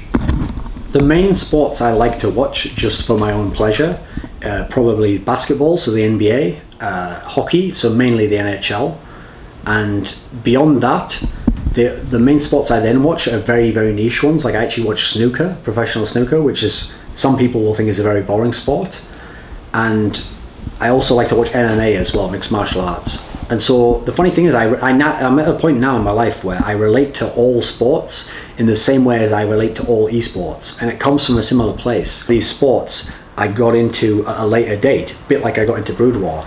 And so part of the methodology of how I got knowledgeable about Brood War was also that from my ways of watching the other games, I tried to think from the games I'm theory I'm an expert and I've watched everything in, if I wanted to get to the core elements of what make this game brilliant really quickly, how would I skip like the 99% of stuff that isn't actually going to be that relevant and it's just going to be like a bad version of what I'm looking for? And so what I would do was, I would get interested in the sport by finding a person who's an all-time great player and who's really brilliant at how they play the game. And so not only am I going to be interested in watching them, but there's like brilliance and like genius to how they play the game. And so in real sports as well, I could do this, but I'll give the example in an esports sense to relate to it. And so in an esports sense, I'd find someone like a Flash in Brood War, or if I was going to give an example in League of Legends, you'd pick someone like Mad Life, or maybe even someone like Diamond Prox, where their own play is brilliant, but it's also like revolutionary in a sense. And so there's a factor that's drawing you in there. And so the trick I would do was, I would try and follow that guy's whole career as though it existed separate from esports. And so I would try and watch every game, read every interview, every factor, because now not only do I know all of the matches and I'm getting context of what happened there, but then I'm getting the context of, well, who beats this person? Who do they always beat? Why do they beat this person? Why did that person actually eventually overcome them? And then I'm sort of getting branches that are all interesting leading off that. And so then I can, when a pattern emerges, like, oh, so Flash, his career is intertwined with the career of Jaedong. Well, now the obvious choice is I'm going to move into Jaedong's career, do the same thing with him. And because I'm working with such brilliant players, essentially their game, because essentially there's a degree to which Chaucer once said this in an interview I did with him, where he said something along the lines of, if someone was a truly brilliant player who like played in a perfect manner, there would be only one way they could play that specific situation. And it might sound really silly, because if you know the personality of Chaucer, it sounds like he's sort of limiting what you can do in that sense. But I actually kind of think I understand what he means, in the sense that it's not that their way to play the game actually exists, but there's a natural way that you can be brilliant at the game, where these pathways will naturally guide you up to being brilliant, because that's like the way it should be played almost. Like if you had perfect understanding of the concepts behind it, that would be the most efficient way to play, or the most efficient way to do it. And I actually have noticed this in real sports, where if you watch like some all-time great players at certain positions, like I'll give you an example. If you watch someone like Michael Jordan, so he's like considered the best shooting guard ever in the NBA. Early on in his career, when he had incredible athleticism, he would actually do a lot of unnecessary movements, like just go way over the top and when he did like a slam or something, and he's doing it to like pump up the crowd and all this stuff. But what you realize, if you're Michael Jordan over your career, if you really keep self-improving, is that that wasted energy, you might have needed that little bit extra of energy later in the game. And so amazingly, if you watch the end of their career, when in theory their body's already started to break down, they don't have the physical peak, they're actually better at that point at winning in the game than they are earlier on. Because what they've done is they've boiled every movement down to the most efficient possible amount of energy to put in to get the result you want. And so actually, if you ever watch Michael Jordan even walk up and down the court after he scores a basket, first of all, his form will be like perfect on the actual shot, but then when he comes down and the way he moves back down, it's like he'll move with the least amount of effort needed to get back down to play on defense, and then he'll know when to set off early to like not have to run full pelt the whole way. And basically the way they're playing the game now is like the way the game almost should be played at a perfect level.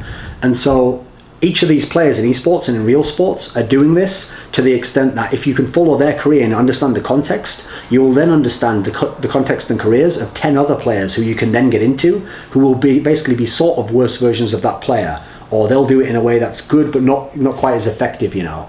And so you're sort of getting a fast track on all these people. And so that's actually how I would follow sports. I would always find these one or two people, and then I'd connect them, and then I'd branch off into another one. And then eventually, it's true, I would get to the same level as anyone who's watching the game, where I could just watch a whole game and I could watch all parts of it.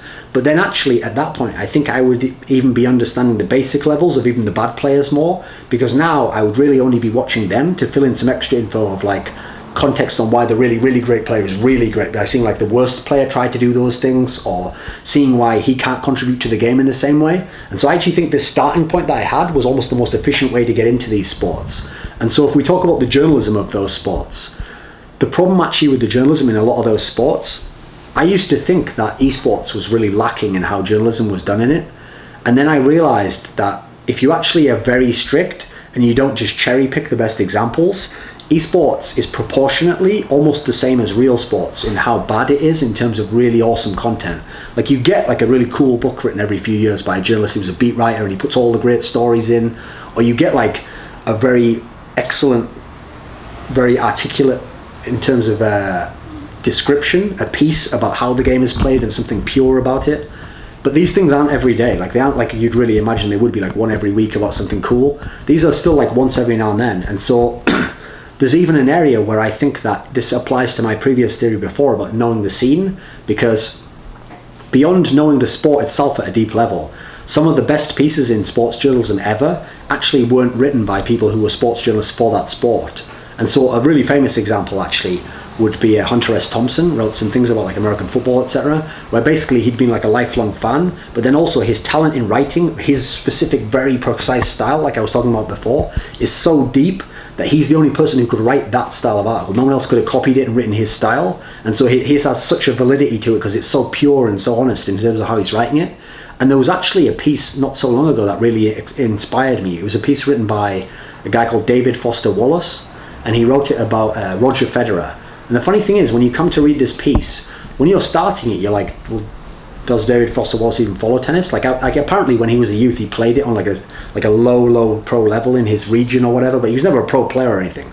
But what you realize when you read it is it basically reads like a much better version, because he's a much better writer, than how I tried to do my historical pieces. So in explaining why Federer is brilliant, and this is at the time when Federer's at his peak when he writes this article, he has to sort of also explain to you at times by inference, not directly, and at times by actually taking like a divergence and telling you something else not about Federer. He has to sort of explain to you why tennis is brilliant, why the greatest players ever were brilliant, what they did that was brilliant, that then led to Federer being able to do this now. But in doing so, suddenly the context of what's so amazing about this specific play that Federer did or his career is so much greater that it all just like magnifies the whole thing and it becomes really incredible. Whereas before, it would have just been cool, like, oh, it's cool that he's doing this here and that. And so actually, he's a great example of someone who's able to like bring all these other elements that in theory you would think had nothing to do with tennis, other interests in life and other ways of thinking about things. And he's brought it into that area, and now he's actually added to what that could have been as an article. It's not just a sports journalist piece written by a sports journalist about a player. He's brought in other areas that are interested to everyone in life and made this piece so much more. And so that's like kind of what I try to strive for, but obviously I'm not actually necessarily hitting the highs of some of these guys who are like 40-year pros or something, but that's kind of my philosophy on how to relate the two. So in the context of David Foster Wallace, he had written his kind of magnum opus as a novelist was a novel called Infinite Jest, where he did take a lot of more fictional and kind of strange takes on tennis in the context of this academy. We won't go into it right now, but to tie it back to what you were saying earlier, you discussed at length that you take the broad approach where you have these ideas or passions that lead you from one thing to the next, and then you start to integrate them or philosophies, concepts into your esports work. In the last few months, because clearly this is a very broad field if we're talking about a 10-year career and you've had a lot of influences and interests, what are some of the specific concepts from your wide range of reading or research have you tried to integrate more into esports? Well, one of them is definitely actually the concept of, I mean, I kind of mentioned before, basically building up a mini psychological profile on a person you're going to interview, but then I actually tried to see how much further I could take that. And so one of the interesting things to me about psychoanalysis as a topic is that whether or not you believe there's actual validity to it, like it's definitely true this way, the ideas are interesting because what they really tend to ask isn't what is the case here, what exactly is the person thinking and what is the outcome. They're sort of asking like, why is that the case? Or what steps would be preliminary steps that you wouldn't even think of that would then manifest themselves as someone thinking in a way that might seem very, very weird. And if you knew these steps beforehand, actually you might suddenly understand perfectly why the person would get to that position. And so I actually was able to tie this with a quote that I read from Orson Welles, where he was describing the way that he thought of movie characters, and he referenced this old French movie director called Jean Renoir, who directed a lot of really great movies, but like black and white ones. And the way that that guy would make his movies that Orson Welles was telling you about was he had a philosophy that drove how he would set the story up, which was no matter what the character was, their motivation or what they would do in this actual story, he would try and give you some insight as to why they did that. And so his quote that he had from Jean Renoir was, "Everyone has his reasons." And so the idea was, in a normal movie, you see the bad guy, he does bad things, he does it because he's bad and he probably likes to do bad things and he's just evil and he's the opposite of the good guy. So don't worry about this guy, he's just bad and he's just going to push the story forwards by doing bad things. And that, you never get to know more about it in the most basic Hollywood movie. But in this sort of art that this guy was making in his movies in like the 40s, I think it was, he was basically making movies where even the villain, who if you just assessed only his actual actions without any context, you couldn't possibly like this guy. He's done horrible things. He might have killed someone, he might have murdered someone, might have stolen, might have ruined someone's life by setting them up in an unfair, immoral way. But if you actually knew his reasons and you knew that, okay, so maybe he ruined this guy's life, but actually that guy interacted with him in a way early in the movie where if you only saw it from his perspective, you could realize why he'd suddenly be pissed off at that guy, or why he'd feel like slighted by that guy, or why he'd feel like he has to do something to get back at that guy. And because he happens to be immoral, maybe the way he does it is in a certain way. And the point was, the more you could fill in the actual preliminary steps to why they did this extreme thing, you wouldn't necessarily agree. Some of it you would never agree with, but you would start to understand how it could happen to a person. And that, you know what, even if I wouldn't ever do that, at least I can see how it would be possible for someone to get from that place to such an extreme place. And so my basic idea was, when you took this psychoanalysis element into it, it wasn't necessarily that you had to look at the answer of what the person did or said and agree with it to get on board with this process. You could just take that separately and go, okay, I take my judgment out of what I think about it, and basically I'm just going to try and look at this person's career or the way they talk or the way they speak and try and ask, like, why would he say that thing? Like, what could motivate him to say it in that particular way, or to say something so extreme, or to say something which would then colour even the way I now think about him, and he might even know that I'm going to think negatively. And so all these interesting questions get brought back into it. And so that's like one area, psychoanalysis, that really interested me. And then let me think of what a really good another one would be. I think another one would actually be from Eastern philosophy, like meditation and areas of Buddhism, like particularly Zen Buddhism. If you look at the way that they talk about how you achieve these states of altered consciousness, so you're trying to get to like meditation states, or you're trying to get to situations in some of the more extreme philosophies where it might be considered like magical thinking, or where you could actually like contact entities with your mind or something. These are going to sound like things that you couldn't ever apply to esports. But basically what I found was these were actually just states that everyone gets into on a very minor level on like a day-to-day basis anyway. And so really these were just magnified extreme versions of that. And so if you were to apply it to esports, it gave me like a new insight into how I could think about the best players. Because when I was trying to separate in my work, like the really great player from the very good player, from the good player from the average player, if I just did it from my game knowledge, again, like the base level of I'm a player and this is how much I've learned as a player, I could maybe understand like, okay, well, he does this a bit better than this guy, or he just did that at the right moment. But that, again, that's not telling me much more beyond the little thing I know then. And then if I investigate strategy a bit, okay, well, he's figured out what the right strategy is here. But then also a big component of it that we can't address because we don't have the terminology for it in esports is like really the psychology of why someone does something, or what it means when they say like, I got really nervous there, like, oh, okay, we were just afraid that you were gonna lose or something. Like, if you don't know any of the terminology or ways to attack this techniques, it's gonna sound very simplistic. And so what I found with these Eastern states of mind was, it was actually almost counterintuitive the way you would naturally think of the competitive mindset. And so I wrote an article about this actually. I wrote it about Stefano because I thought he was the best StarCraft 2 example. And basically it's the idea of how not to care. And because you don't care, you actually maximize your potential. And so the idea was, whenever people think about meditation who aren't very versed in it, or they haven't been able to get any success, they think of it as like, okay, you try and really focus hard, like, I'm not going to think any thoughts here. And if a thought comes in my mind, I'm immediately going to think, don't think that, push that out of my mind, like, Bleh. And so I'm going to be like, it's going to be very stressful, very straining. I'm going to put all my mental energy into it, and I'm going to fail because inevitably thoughts are going to come in. Like, even when I'm thinking, don't think of that thought, well, that's a thought, and then why am I thinking of that? And then what's that connected to? And it's actually going to make it worse in a way. I'm going to be trying to like hold back the water, and it's just going to come bursting in eventually once I run out of energy. And so what I found was that these Eastern philosophies were actually telling you the opposite. If you looked at the people who actually were experts, they were saying like, no, when you meditate, you're like the mountain and the thoughts are like clouds. And so the cloud comes past, and it might be at the top of the mountain for a while, but then because you're the mountain, you just stay still, and then the thought floats away. And even if your mind tries to float towards it, if you become the mountain again, then you're still over here, and eventually the thought just drifts away, and then maybe another thought drifts in, but it drifts away again. And eventually you can have periods where the sky's just clear for a while, and then maybe thoughts come in again, but it's not a big deal because you're not attaching judgment or extra thoughts, and it'll pass again. And so actually I found that I think this is actually the secret core concept to how great competitors actually compete. Because basically, it's not that they're trying not to think, it's that they just allow thoughts to just disappear and then they just execute things actually in the game. And so that's why, basically, I would describe it like this.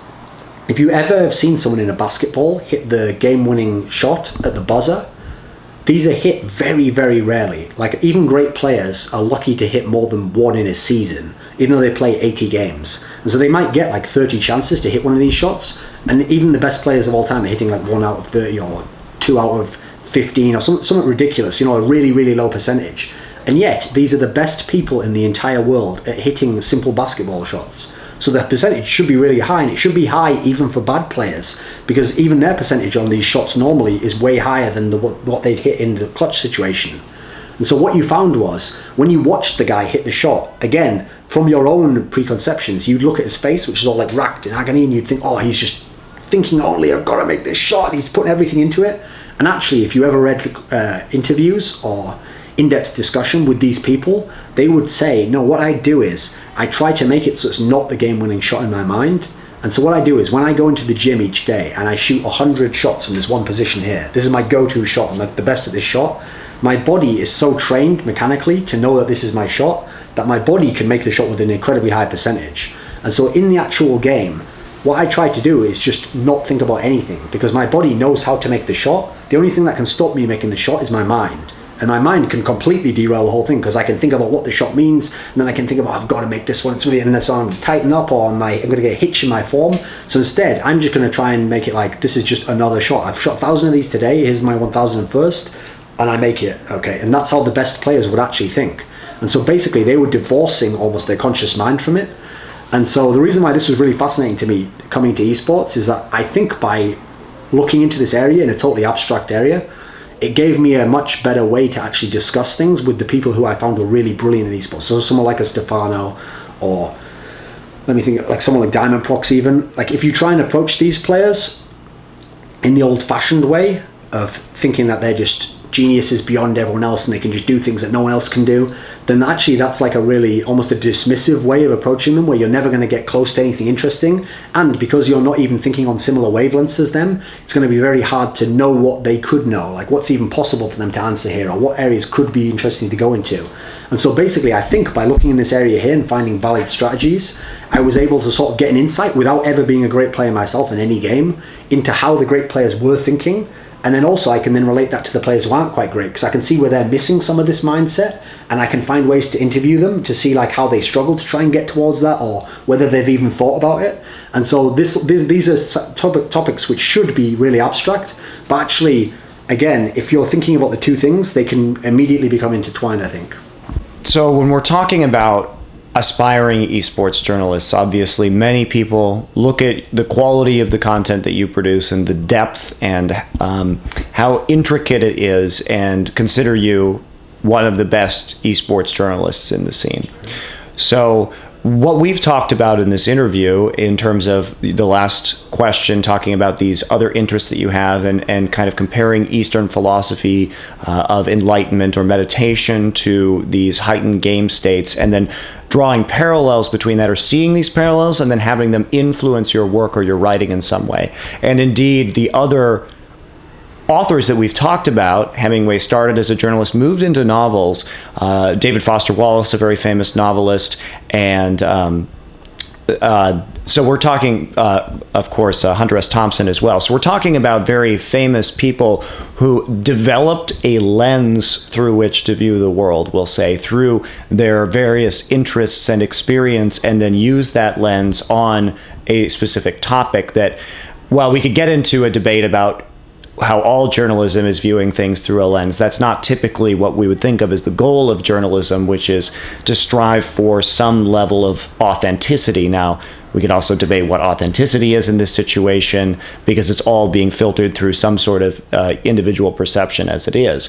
But we would consider people like David Foster Wallace or Hunter S. Thompson perhaps more colorful than traditional journalists. I think we can agree on that comparison. So if you're talking to an aspiring esports journalist, What would you say they should do? Because you are very attached to the idea, or very much enjoy these ventures out, these offshoots into other exploration, and then applying them to your own worldview, which then influences the way that you conduct interviews and that you write your articles. So if you have a young esports cub reporter, somebody who's very interested in getting into this field, what would you say to them about developing their own personal viewpoint or journalistic standards? What advice would you give them under this rubric? I think the one thing you can pick out that connects all of those people you mentioned is that, first of all, they're the only person who could do their exact work. No one else could do it. No one else can even copy it and come as close. And thirdly, they didn't copy anyone else themselves. So basically, all of them, in some way, found their way to a totally unique perspective. Now, maybe they didn't start at the level they got to later on. There's obviously a very large amount of self-improvement and reflection and like trying things out to get to that level they're going to. But the core quality is, like, basically the reason why those statements exist, like no one else can do it, they're the only ones who do it, etc., they didn't copy anyone, is because they're actually trying to be as authentic as they can to themselves. Now, the beauty of that as well is that really you could debate, especially early in someone's life, that they don't really have much of a self. Like, really, you just kind of arbitrarily decide, like, okay, I'm into this thing now, and I'm going to start getting into this as well. But I think the real case is that you can kind of decide who yourself is and develop that in itself. And so that's where other interests come in, because that's how you're going to add a bit of color and a bit of interest to yourself as it is. And so since your whole style is going to be based on you and the direction you're going in and your thoughts are going in, then the more little bits you can add in from elsewhere are just making the actual lens itself like more magnified or going in a certain direction. And so I think the key thing I would say to someone who wants to start these things is that, first of all, like there's two things I always tell people. If you want to succeed in esports journalism, the two secrets is, one, you have to start, and two, don't give up. Because if you can do those two things, first of all, you'll have infinite chances to do it because you'll never give up. But the idea is you just have to start. So you have to start at wherever you are, because whatever that first place is, no matter how good or how bad, then you have to go from that area in your direction. And there's actually a famous quote that I always found really inspiring. When Joseph Campbell was reading through this guy who's a contemporary mythology expert, and his style was to combine all these different world religions and mythologies and find like the core merit things in them that could even be applied over and interpret them within the context of their civilization. So he was reading these Grail romances, and these stories on the surface are just stories about knights going to find the Grail, or to kill a dragon, or to save a woman, or to meet King Arthur, all these weird elements, and they just sound like stories. But then behind it, there's all this other interesting subtext that you can read into it, of like things that different people were putting in there, or different things that were meant to inform the reader of something they didn't necessarily know about. And so one of the core elements that even the most basic reader can see is that these knights are very heroic in their own way. And so the notion is, a lot of it's like a purist ideal of like, what's the most noble thing you can do, what's the most brave thing. And so there's an element that he always brings out in his lectures, where in one of these Grail romances, I forget which, there's a part where all the Grail knights are setting off on their quest, and each of them is going to try and find the Holy Grail. So you'd think, if you think of a movie of how this might be, that they'd all set off in a group, they'd all go towards this one spot they've heard the Grail is in. But actually what they do in this story is they all set off purposely in totally different directions. And there's even a line where it says something like, each one entered the forest at the darkest point, and a point where no other had been before. And so the notion is, he's going to find the Grail, but he's going to do it by the most like pure idealistic method. Like, he's not going to just copy someone else and follow where they went and maybe hope that he can find it, or work with someone else and maybe they'll tell him where it is.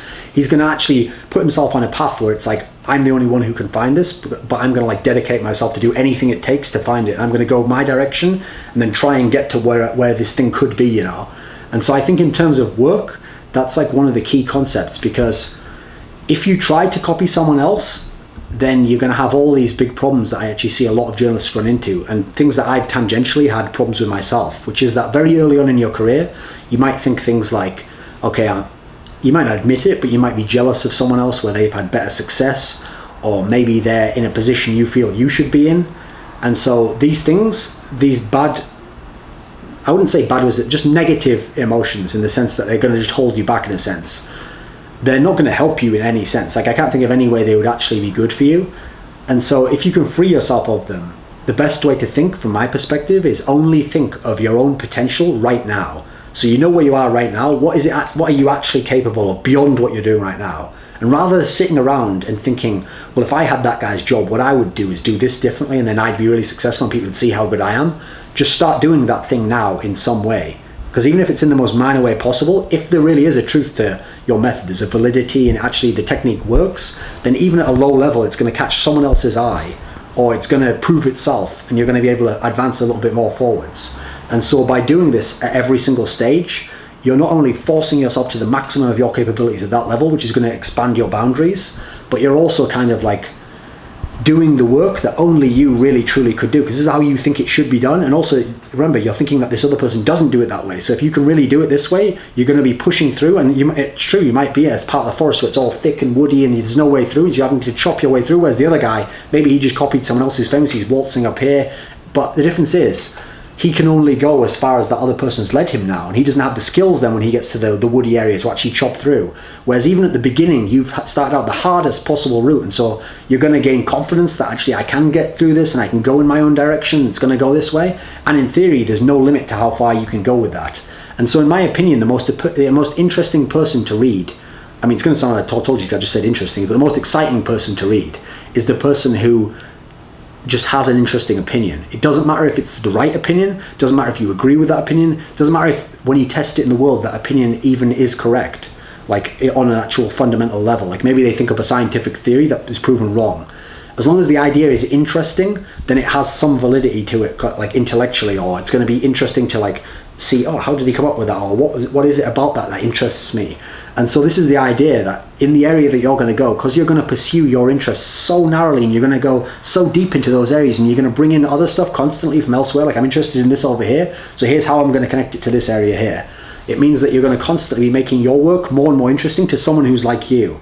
And so to other people, because the idea is as you're doing your journalism, you're going to get very good at articulating what you're interested in. So now you're able to relate what you're saying to someone else who isn't necessarily interested in that. They get interested in it, they get the vibe like, oh, yeah, that player was really interesting. Now I want to know more about him.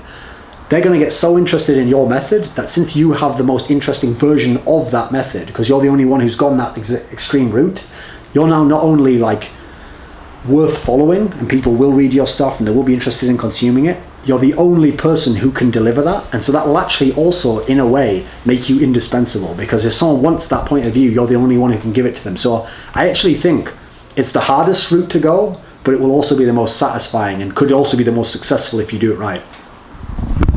Excellent. Well, to start winding this down, I'm going to ask a very grilled interview question. So aliens come to Earth, and they're about to hold an esports tournament. And they think that the only value of the Earthlings is to provide journalistic coverage of this event. And if you fail in providing the one thing that they want from Earthlings, they're just going to blow up the world and kill everyone. So they see your grilled interviews, they're impressed, and they ask you to provide an esports journalism staff. And these can be people who are no longer writing or doing interviews. It can be just you, or it can be as many other people as you want. Who would be on this esports journalism team to save the world? I mean, the obvious temptation here is just going to be to say it'd just be me. But since I'm trying to save the world, because the problem is, I would do everything the way I wanted it, but the aliens probably aren't like me because I'm so niche in my interests. So actually, I think I could pick a lot of people who people probably wouldn't expect me to pick, because I think in their own areas, they would provide, again, they've gone in their own direction so much that they would provide something unique enough that we'd cover the spectrum and we'd definitely save the whole world. And so actually the first person I would ever pick is someone who a lot of people watching this interview won't know, but he's one of the people that actually was very early in my career, had an influence. It was a guy called Isno, and he came from Sweden. And he was actually one of the first event journalists, like a real guy who went to the events and did interviews and did news updates. But what was so unique about him that I've never seen replicated again was that his skill wasn't in knowing the game at all. He actually didn't know that much about the game. He didn't even know that much about the scene. Like, he had none of the skills that were mine. And that's actually how I got to work with him initially, because I provided a totally different skill set that we could fit together our two skill sets and be successful.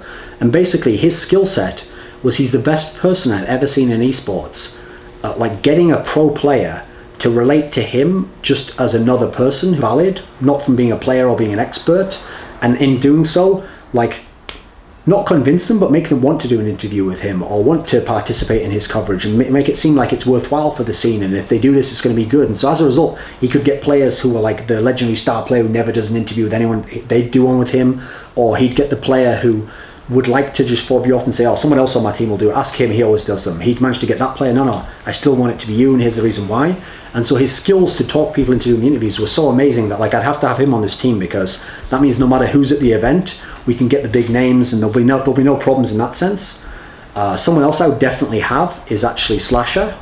And so if anyone's ever seen any of my public interactions with Slasher, they look like such a train wreck. You would think like these guys can't possibly like each other or respect each other. But the thing with Slasher is, he's actually a great example of what I've described in this interview, where he's on a path of, he's never going to quit, and he's like trying to self-improve, but in a very specific Slasher-esque way, okay? So he's not improving in terms of game knowledge or scene knowledge, he's not getting really good in those areas, but Slasher's main area he's going in is to try and be the guy who gets all the stories, who breaks all the stories, who can put together big stories before other people have even thought of them.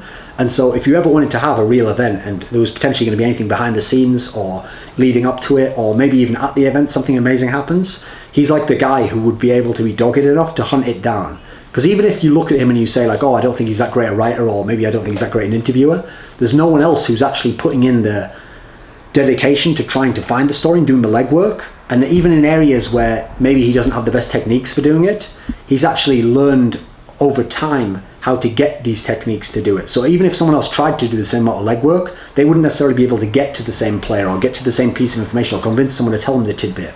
So I'm going to have him as well. As an abstract thing, there was another guy from early in my career, and he's one of the most influential people because he was one of the writers that, like I said, quit, who I used to like to read. He was a guy called Onslaught, and he was from Finland. And this guy was like, if you're anyone who followed the internet in the early 2000s, right, there was this famous funny story that everyone remembers, where this guy called John Titor came online and he said that he was from the future, and that in the future it was sort of like Terminator or something, like machines had taken over and there'd been a war or something. And so he claimed that he was coming back now and like posting on the internet and he was going to like warn us all of some stuff. And the reason why this is funny is because obviously majority of the stuff that guy said turned out to be bullshit anyway, and so it wasn't that good a story, whereas it would have been really cool if some of it had come true. But this Onslaught guy, it was like if you told me that same scenario happened, I would actually believe it, I think, because he wrote these articles where when I first read them, I remember thinking like, these articles are just bullshit, like they're all so hypothetical, there's so much conjecture, it seems like he's making really weird off the wall remarks about things, I don't get it. And then a couple of years later I read them again, and I was like, wow, these are really interesting articles. Actually, no one's ever written this way. Like the way he's connecting things and taking abstract ideas is very interesting. Then I went back and reread them about 8 years after I'd first read them. So a lot of time's passed and I've done a lot of work myself. And when I read them then, I was like, holy fuck, like these are written in like 2000 and 2001. But if I just took out the name of the game or the date, I tried this actually, showed it to people. They will think that this was written just now by someone who's really insightful about the scene. And yet he hasn't been in the scene for 7 years. That should be impossible, you know. But the point was, like I've mentioned in some of these other areas, he'd like tapped into some sort of conceptual things that had validity, that didn't have to connect to the game thing, but they would always be not necessarily true, but interesting in a way. And they would interact in an interesting way, no matter when you were to experience them. And so actually, again, tying into some of the other stuff we said, it's like the more you bring to it, the more you would be able to get out of what he was writing. So he would be someone, because he would be able to interpret anything at this event in the most like brilliant and insightful way. And even if it would even be like classic material we'd go back years later and watch. And then who else shall I pick? I think I should probably pick 2 more people. And so I will pick Carmack actually, even though I've made it quite clear in this interview, like we've either at best just been like distant acquaintances or at times direct like nemesis, and so it's never been a great relationship there. But since again this isn't just about what I like in the interviews, there's going to be people who will want to see his style of interviews, like the personality thing and making jokes and banter with the people, and so he was the best at that style, and so I definitely want him there so that we can cover this spectrum again. And I'm going to do my stuff, obviously my grilled stuff there, but then there's one last guy who I'd actually mention, which is a guy who he's called Richard Lewis, and he writes for Cadrid. And this is a perfect example, right, of something I've been trying to articulate through this interview, which I hope I've done a good job at, which is that it doesn't matter if your opinion is correct. It only matters if it's interesting and well articulated. And so his style of writing, he's the only person who does his style. He's the only person who has his exact conclusions on things. And it's true, loads of people in certain games will automatically disagree with what he says, or they won't like what he says. But the idea is, because it's so uniquely done in his style, at least to me, it's interesting in a way, and it's provocative in a way, and it's going to make, even if you don't agree, it's going to make you think of something as to why you don't agree with it. And so it's definitely got value in that sense. And so I'd want someone there to, like, that would complete the spectrum to me. Like, if we did that, we'd cover all the elements of the journalism, and the aliens for sure would let us go. Great. Well, as we finish up this interview, is there anything else that you want to talk to the community, or any specific last words? I think that basically we've hit most of the key topics here that I would probably ever talk about if I tried to do like direct to the community stuff, which I generally, as you probably see, I don't do. But I would just say in general that if I had to put like one point down that I'd really like people to think about or consider whenever they move forwards in esports, it's the idea of having like a wide spectrum of interesting things. Because in game, I actually have a theory about game balance that I often tell people, which is that I don't get annoyed when a game isn't balanced perfectly or when there are problems with a game. What I get annoyed by is when there aren't enough varieties, that there can be a lot of totally different styles all interacting with each other, or there can be a lot of different options for the good player to do. Because what I think happens is when you have this scenario, you get into a situation where the really good player, because of all the options that are available to him, can find a way to win. So if we apply this concept in any other area, I'd just really like it if people who are doing journalism were all going their own direction. Like sometimes people will say as a very nice compliment something like, oh, like I really love your journal. I wish more people did stuff like in your vein of stuff. And I will even say directly sometimes to people like, actually, we've got enough people doing my style. All we need is one. What we need is all the other people who are doing stuff that we don't enjoy, or that we can't see any validity to instead find their actual voice of how they would do it. Because again, we wouldn't have to agree, it would be interesting though. And if we had this, instead of there being a few people who are going to these extremes and then a lot of people kind of bunching in the middle and doing similar stuff and trying to copy this guy and making this like homogenous, this grey mess in the middle, we'd have this like multicolored spectrum of amazing stuff here, and you'd never get bored because you'd just be reading awesome stuff every day and every night, and you wouldn't be stuck with your niche over here.